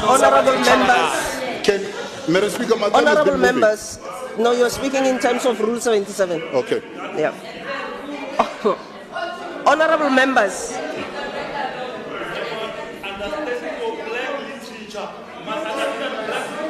Okay, Honorable Koma, I'll call you by your names now. Honorable Koma, Honorable Chabalala, stop that debate between yourselves. Honorable members, you're still going to have an opportunity to vote on the matter, which will be the best description of your feelings about this motion. Can we get to that? Allow Honorable Simanga to respond to the debate, and then we'll get to the opportunity that you have in law. Just hold on. No. No, honorable members, no. Honorable Advocate Letwalo, please take your seat. Please take your seat. I am still addressing the House. I'm addressing the House. I'm addressing the House. To the motion. I'm addressing the House. Honorable Msimanga, you can proceed responding to the debate. Thank you very much, Madam Respond to the debate, please. Thank you very much, Madam Speaker. I love Rule 77 because no matter how long they'll be able to howl, I'm protected by the rule and will continue to then state the facts as they are. So let me put a few things also into perspective. The governing party has moved from a two-thirds majority to under 35%. And you would have thought that they would have caught a wake-up at that particular point in time. And this is the reason why we supported them. We supported them because we thought that after dropping under 35%, you would wake up and realize that the people of Gauteng were not happy with the line of governance that you have been following. Honorable Mr. please take your seat. Honorable Advocate, you're rising on a point of order. Ordinarily we are lenient, Madam Speaker, but this is still a grand house. It needs to be respected. The reverence according to it needs to be maintained. Don't rush. Don't rush. Allow me. Honorable Allow me. I know please address the House. Yeah. Your processing abilities might be a bit delayed. Allow me to deliver this point. The point that I'm making, Madam Speaker, the DA led by Member Msimanga is the one that submitted this motion. He has said all of us. He's now expected to respond to the motion. We are not doing a general debate of, his observations of what is happening globally or in the country. Could we request Member Msimanga to align his thoughts? Just focus on the motion and the responses of the issues raised by members here. That's the only appeal. Okay, Honorable Msimanga. Honorable Msimanga.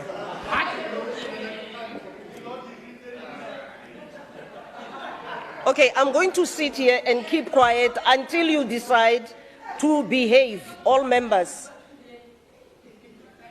Balotle. Le feditse go bolela. Le feditse. Good. Honorable Simang, please just be reminded, that's not a point of order. I just want to remind you that you are responding to the debate on the motion. If you can stick to the facts. Thanks. Thank you very much, Madam Speaker. There were speakers that spoke, and I'm responding to those. And then there's an article that I want to refer the member at the back there. It's called the Thuras article. It talks about somebody who thinks bigger than they actually are. Somebody who's egotistic, who want to then puff themselves like a bullfrog, make themselves bigger than they actually are. No, you are now deteriorating. But this is something that I want to then... Honorable Simang. Okay, I apologize. That's not the point of the debate, okay. you know. I withdraw. Yes, please. I withdraw that. I withdraw. Yes. It is withdrawn. He withdrew it. Here's the thing, Madam Speaker. Yeah. MK, I withdraw that, Madam Speaker. Okay. But the point that I was making is that when we come and debate, we must debate here effectually and not try to belittle others, because it can go both ways. That we can then do. But that is not the order of the day here. What we must also then deal with, Madam Speaker, is this. There is a comparison here by a few members who want to then compare the governance of the Western Cape and the governments of Gauteng. Let me put a few things into perspective.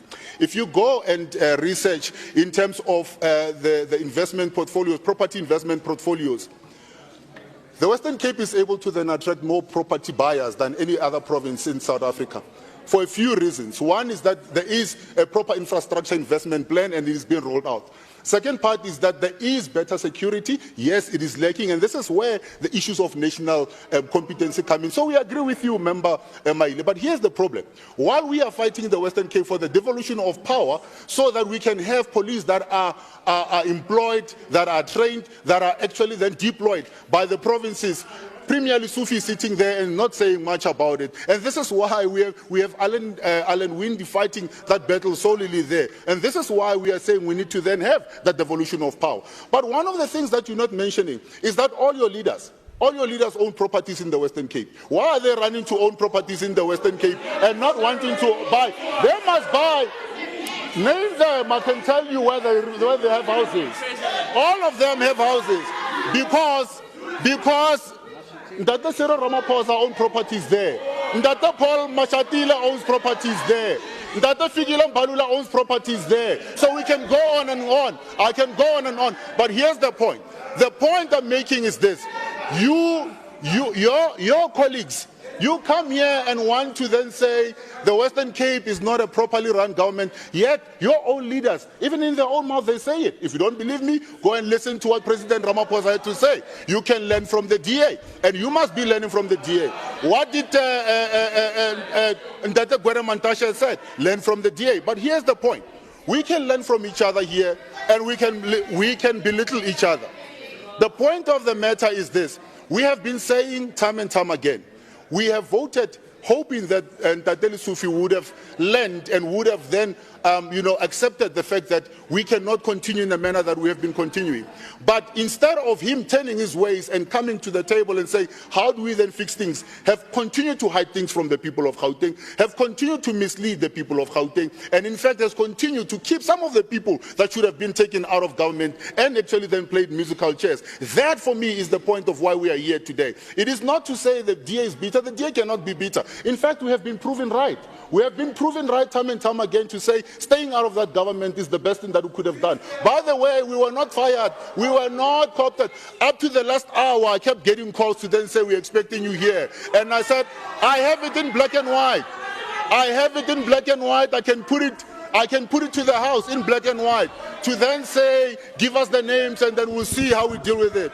The DA has been proven time and time again to have been on the right side of history and will continue to be on the right side of history, as we have done with Life Esidimeni, as we would have done with ESCOM, as we would have done with rainwater, as we would have done with so many of the issues that have bewitched this province of ours. And we are here to say today, history will judge those that decide to stand on the side of wrongdoers. And that's one thing I want to put, Madam Speaker, as I sit down.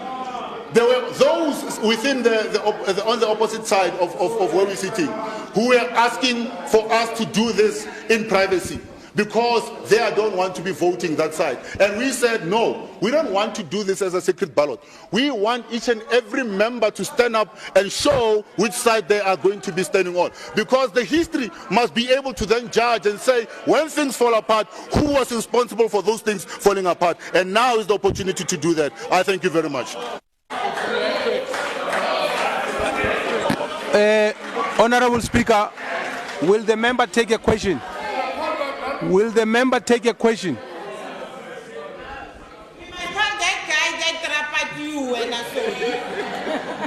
Oh, my brother.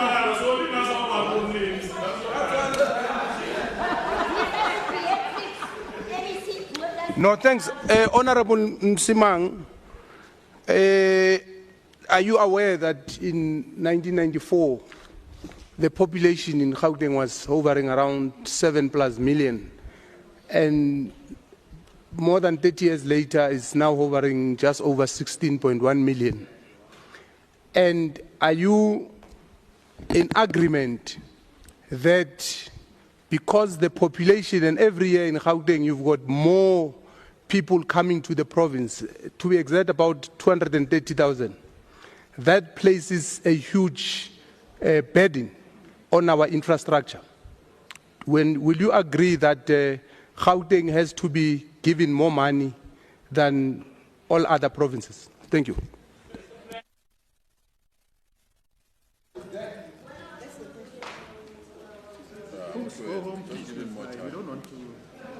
No, we can't leave him. We're on TV. We can't leave him. Okay. Honorable Chief Whip. Thanks. No, thank you very much, Madam Speaker. I rise in terms of Rule 177. I agree, Honorable Msimanga, we both are from the same township called Attridgeville.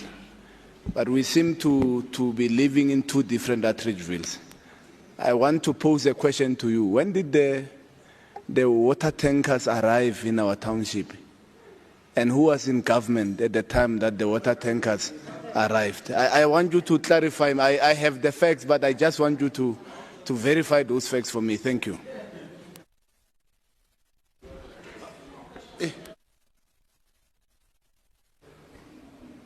Is that a question as well? Yes. Yeah, yes. okay.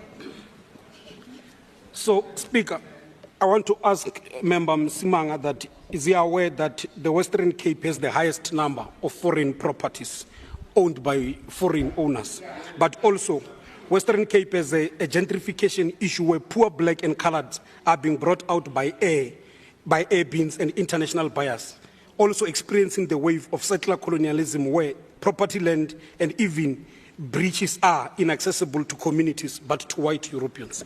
Thank you. Yes, I'd like to ask the Honourable Member a question. Given that the population in the Western Cape has increased from 3.6 million in 1994 to nearly 8 million today, what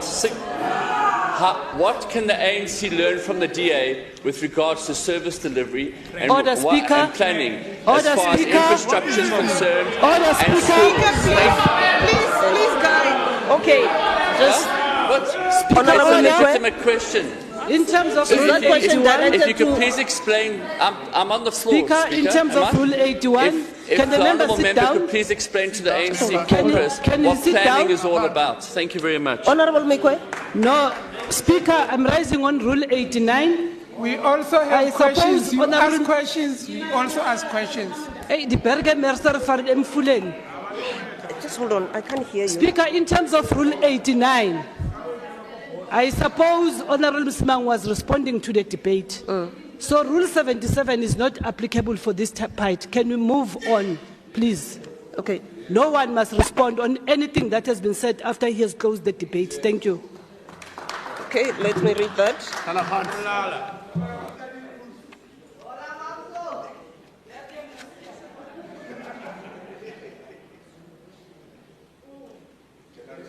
Just hold on. Wena Chabalala, o ska nya go ntella ke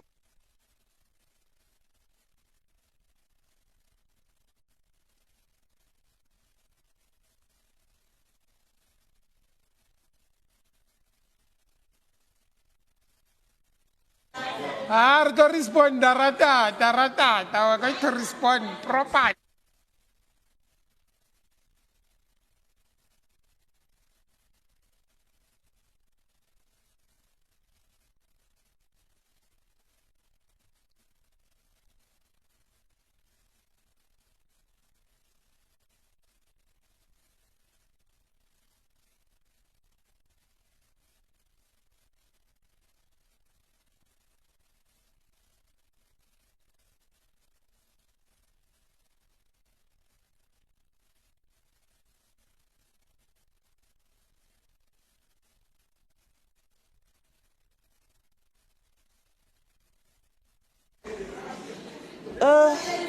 Honorable members, let me just read this in terms of Rule 77.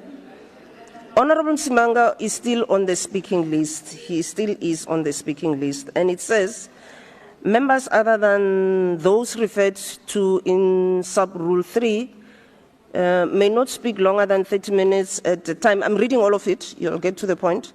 30 minutes at a time to a question, provided that the time does not exceed the party's allocated time. At the end of his speech, according to the speaking list, any member, including members who have already spoken in the debate, may indicate to the presiding officer that he or she wishes to ask a question or make a remark. So please respond to the questions. Honorable Simang, I'm also going to ask you that you respond to the questions. Honorable Chabalal, you are suppressed. No. Honorable Simanga, proceed. Okay. Thank you very I'm much. suppressing you. You can refer it to the rules book if you want. Madam Speaker. Madam Speaker. In terms of rule. Thank you very much. In terms of rule? I think there was a rule that was cited by Honorable Mekwe. That Member Msimanga closed the debate. And therefore, Rule 77 does not actually is applicable in this regard. So the debate is closed. Madam Speaker, the debate is closed. Member Msimanga closed the debate and can't respond to anything related to Rule 77. So the debate is closed. Where we are now, it's on the consideration of the vote. Thank you very much.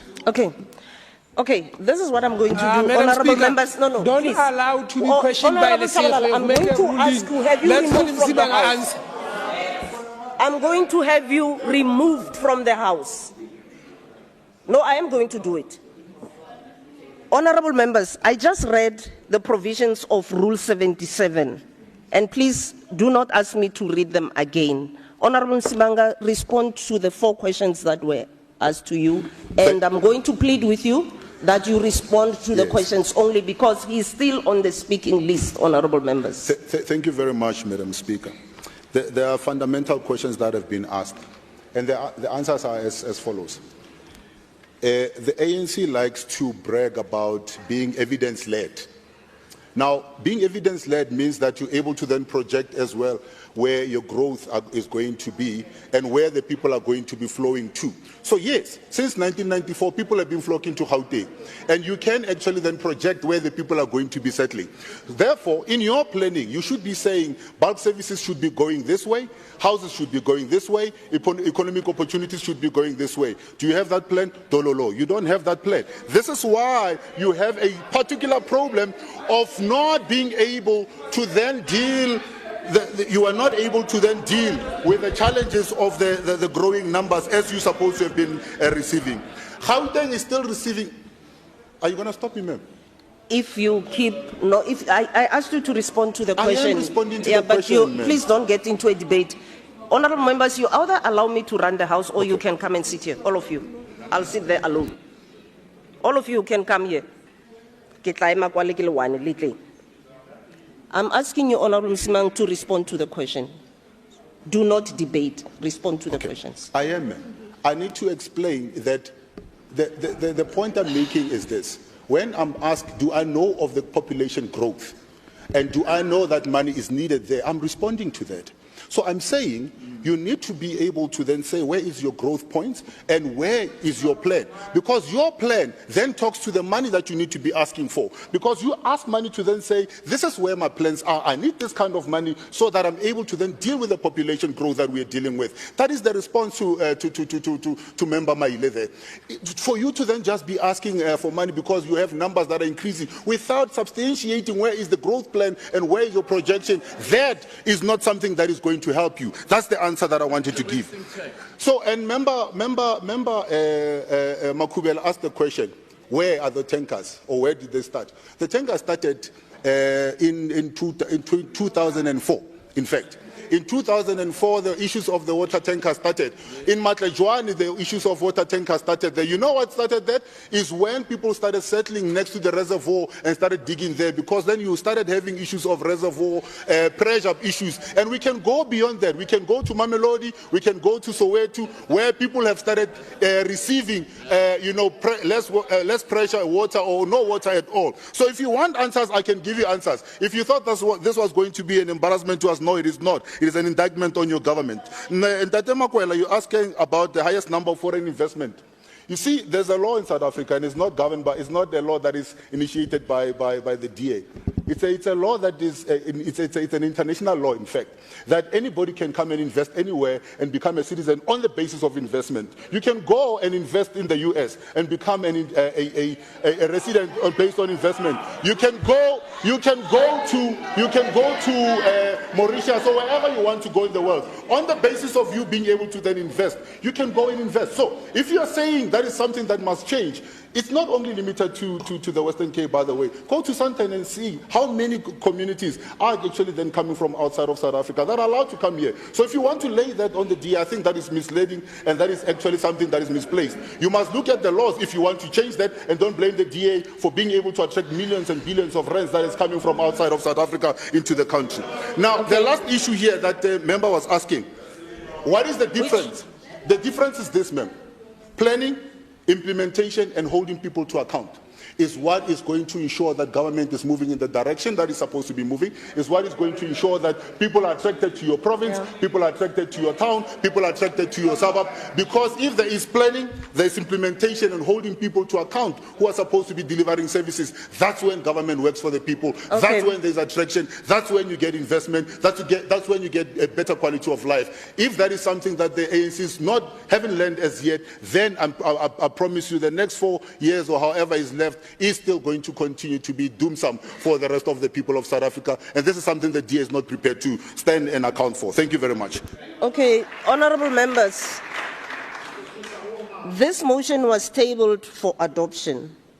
So I now put a question on the adoption of the motion. Those in favor say yes. Yes. All those that are not in favor say no. No. Honorable members, the noes have it. Honorable Msimanga. Thank you very much, Madam Speaker. At this point in time, the Democratic Alliance would like to call for the division of the House, please. Bring it on. How much? Ready. How many minutes?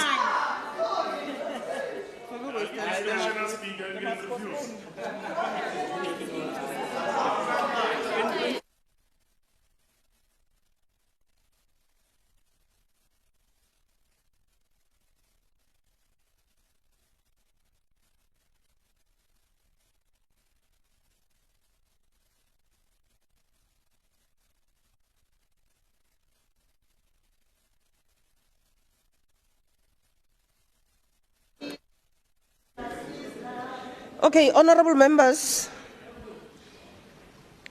Rule 109 subsection 2 states that there must at least be 4 members who support the demand for a roll call. If there are less than 4 members, the presiding officer declares the vote. Rule 109, subsection 3 says if 4 members support the demand for a roll call, the presiding officer calls for the bells to be rung in terms of Rule 110, subsection 1, for 3 minutes. So where are the 4 members that support? Okay. So the bells will be rung for 3 minutes. Sergeant, yeah.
Sergeant in arms. Gaddafi. You know what Gaddafi said about black people? You know, yeah? Subhumans that don't deserve to govern anybody or rule anything. Okay. We must. The maze is up, honorable members.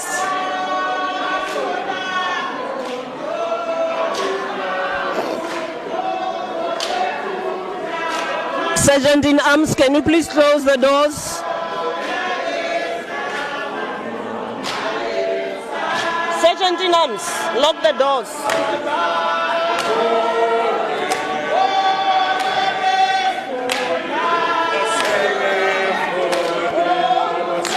Lock the doors. Lock.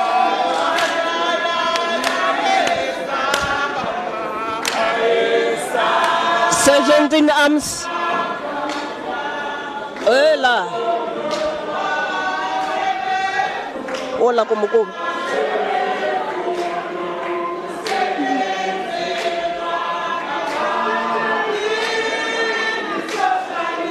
Kira bang go le so. Kira bang go na le disorder bang. Mara ntho ya ina volume. What's the thing is? Kenya go kono pa tsidi ka yona, bitsa tsidi. Tsidi.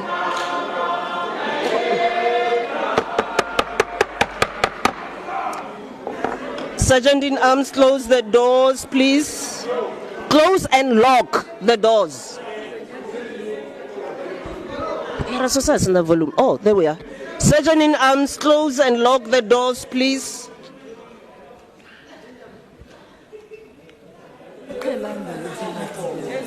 Honorable members, I have called on the sergeant in arms to lock the doors, and they are duly locked. And the voter.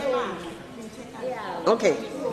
So I also wish to indicate that in terms of Rule 110 subsection 4, no member may enter or leave the House until the results of the roll call have been announced.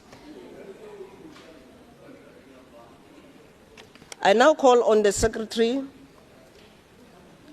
to call the roll, and members shall reply yes to the question or no to the question, and the Secretary will then record the response in terms of Rule 115 subsection 1. Secretary. Thank you, Speaker. A. Lesufi. No. N. Nkomora Lehoko. L. E. Makubela. No. T. Mutara. No. L. I. Maile. No. KP Diale Tabela. No. PJ Mamabolo. No. NM Ntlakazamana Mela.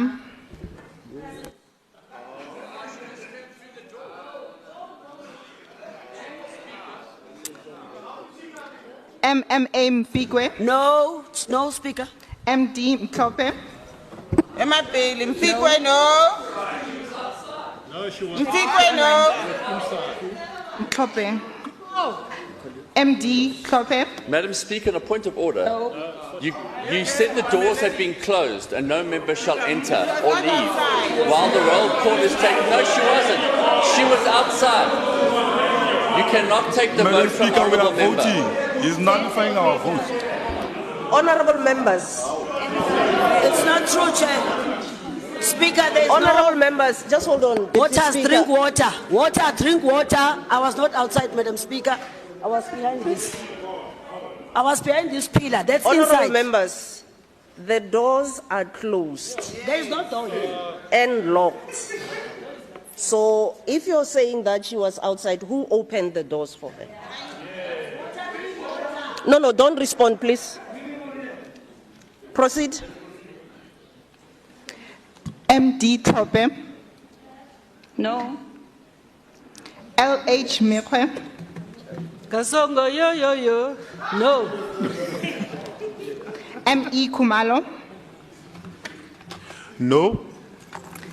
NF Mazibuku. Ka. MK Chilwani, No. VRM Ramakopa, No. E. Botha, No. LJ Evans, Gladni. GD Skillman, No, no, and no. AC Musai, No. V. Gentile, Aye. Hayi. Dr. T. C. Chokwe, No. Awa. T. Ndlovu, No. Dr. B. E. W. Masuku, Cha. T. Nkani, No, Chair. A. B. Kaba, No. MS Kosana, Never. MS Kosana, No. B. A. Matlabe, No. S. D. Nyati, No. L. M. Kwanazi, No. N. D. Lebo, No. Dr. N. E. Mukherjee, No. Advocate B. E. Letswalo, No. M. I. Sisiriani, The capital N. M. I. Sisiriani, Never. D. N. Kabere, No. M. K. Mkongo, No. N. K. Mhobe, How can I a big no? M. T. Kunene, Ngiyala ngivumi cha. N. E. Meso, No. S. T. Msimanga, Yes.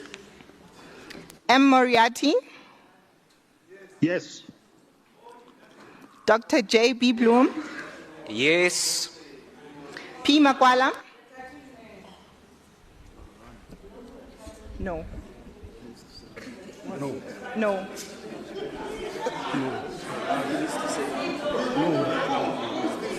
No. It doesn't count. No. No. No.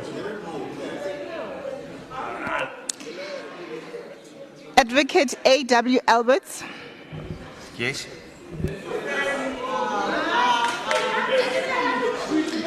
Bishop D. K. Adams,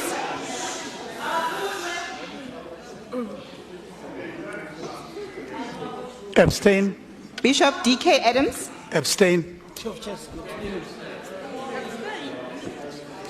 B. W. Dlamini, No. R. N. Teke, R. N. Teke, Big yes. M. Waters, Yes. B. Engelbert, Yes. A. J. Hooks, Yes. M. Sirota, Yes. M. S. Goma, Ya, ke a gana nka se kgone. Yeah. R. F. Ngobeni, No. J. C. Moody, No. E. More,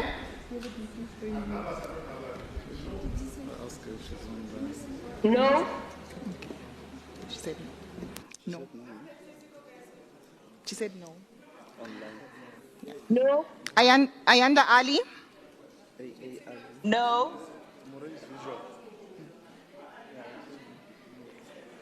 N. M. Dayaha, Yes. A. Silius, Yes. E. P. Duplessis, Yes. Y. M. Soon, Yes.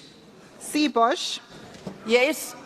M. S. Chabalala, Yes. J. M. Maloka, No. B. McKenna, No. M. Masoleng, Legale. M. Masoleng, Chair. L. Masilela, Cha. F. Ngobeni,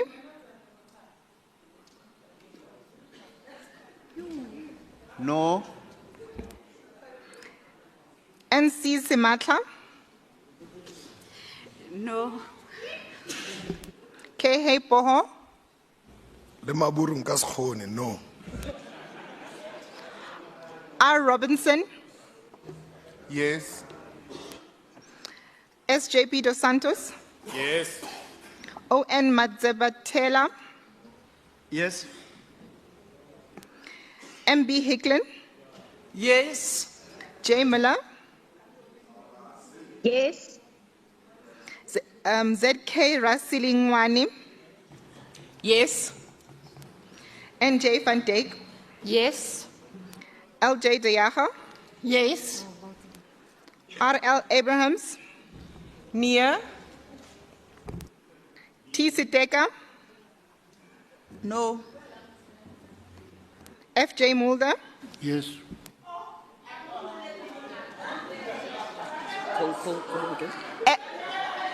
FJ Mulder, FJ Mulder, FJ Mulder, FJ Mulder, For the record, was it? That's a lie. Luca. FJ Mulder, Maluka. I repeat, Honorable yes, Speaker. Honorable Speaker. Who voted the Maluka? She has voted.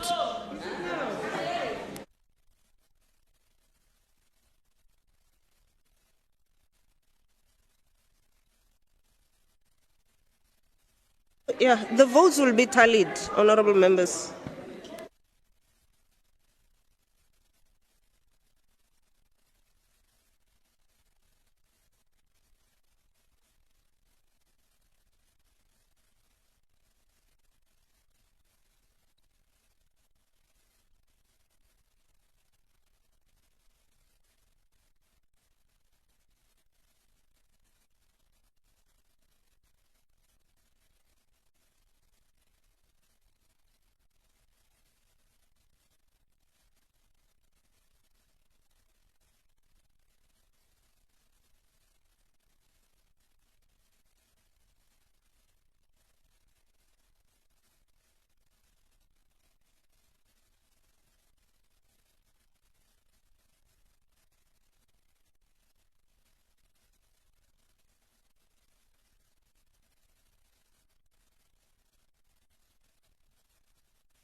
Gwede o itse le tlohelle ho bina.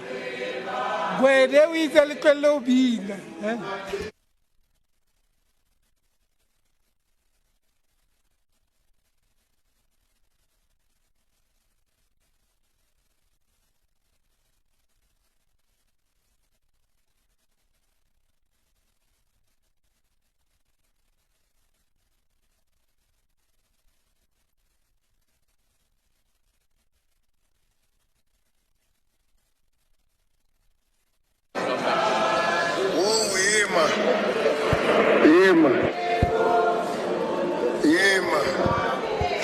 I know that we have a lot of senior councillors, but we have no councillors.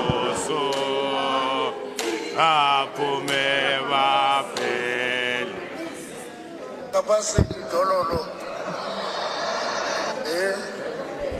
all sing well, but capacity dololo. Chabalala nomsimanga.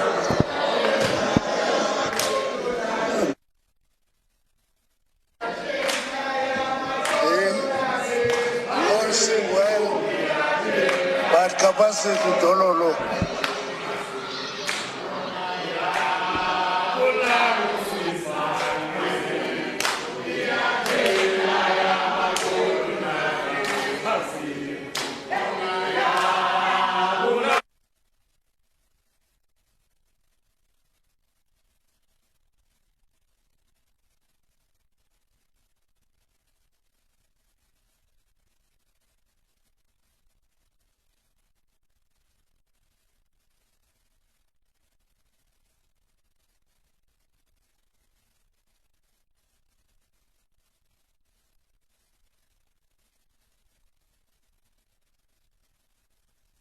Yeah, destroy umsima.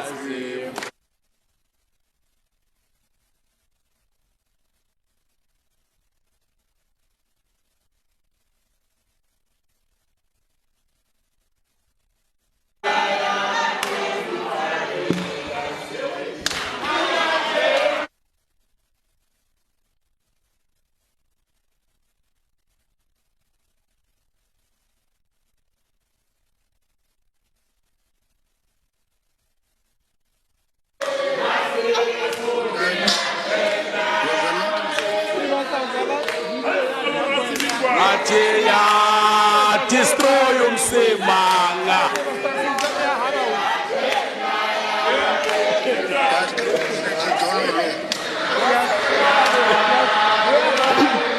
Okay.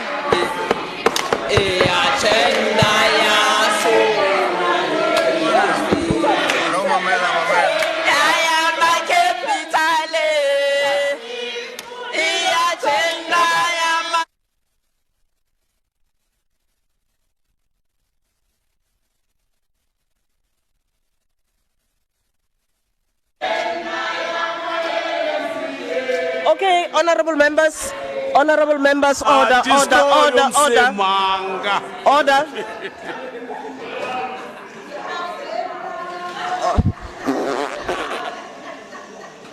Honorable members, there are 80 members in total in this legislature, and this is the outcome of the voting. The yeses are 24, the noes are 54, one member abstained, there's no one who is absent, and there's one member who did not vote, and that is the Speaker, so the numbers tally. 80 all in all participated. The motion is not carried.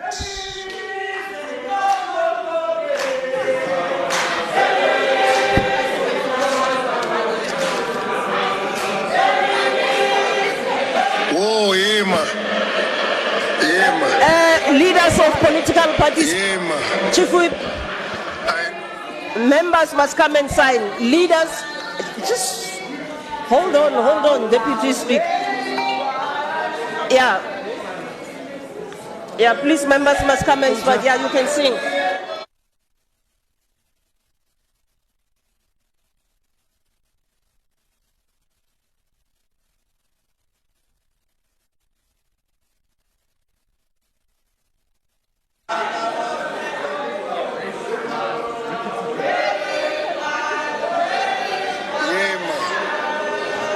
I know that we have a lot of singing councillors, but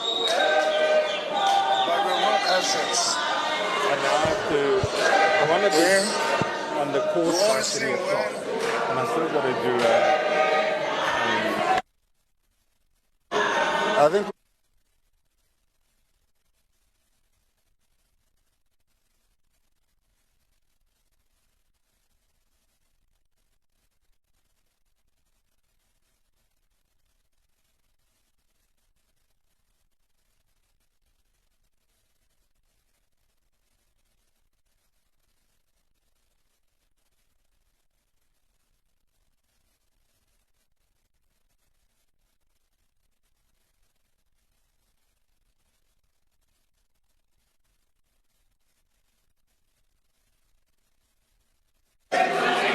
Oh, Ima.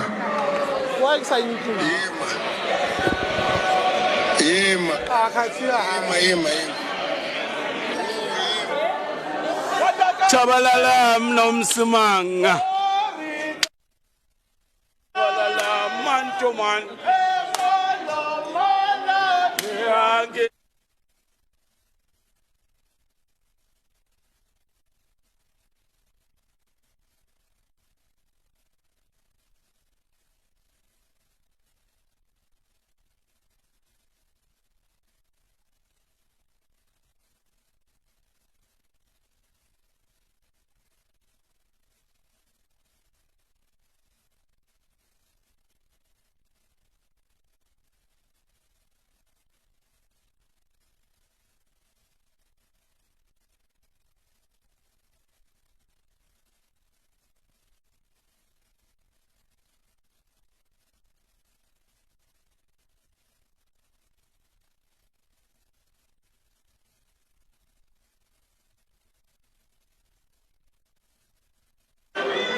That's signing the vote.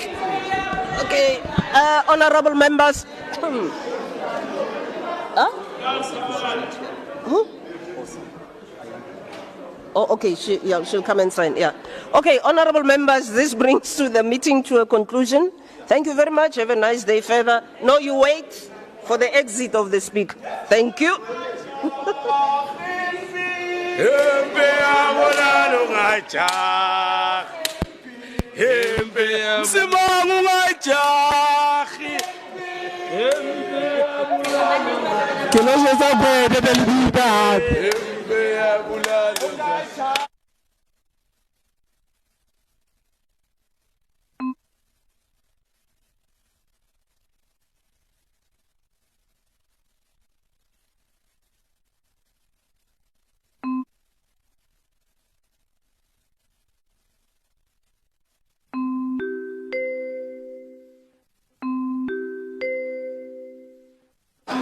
Chabalala nomsimanga.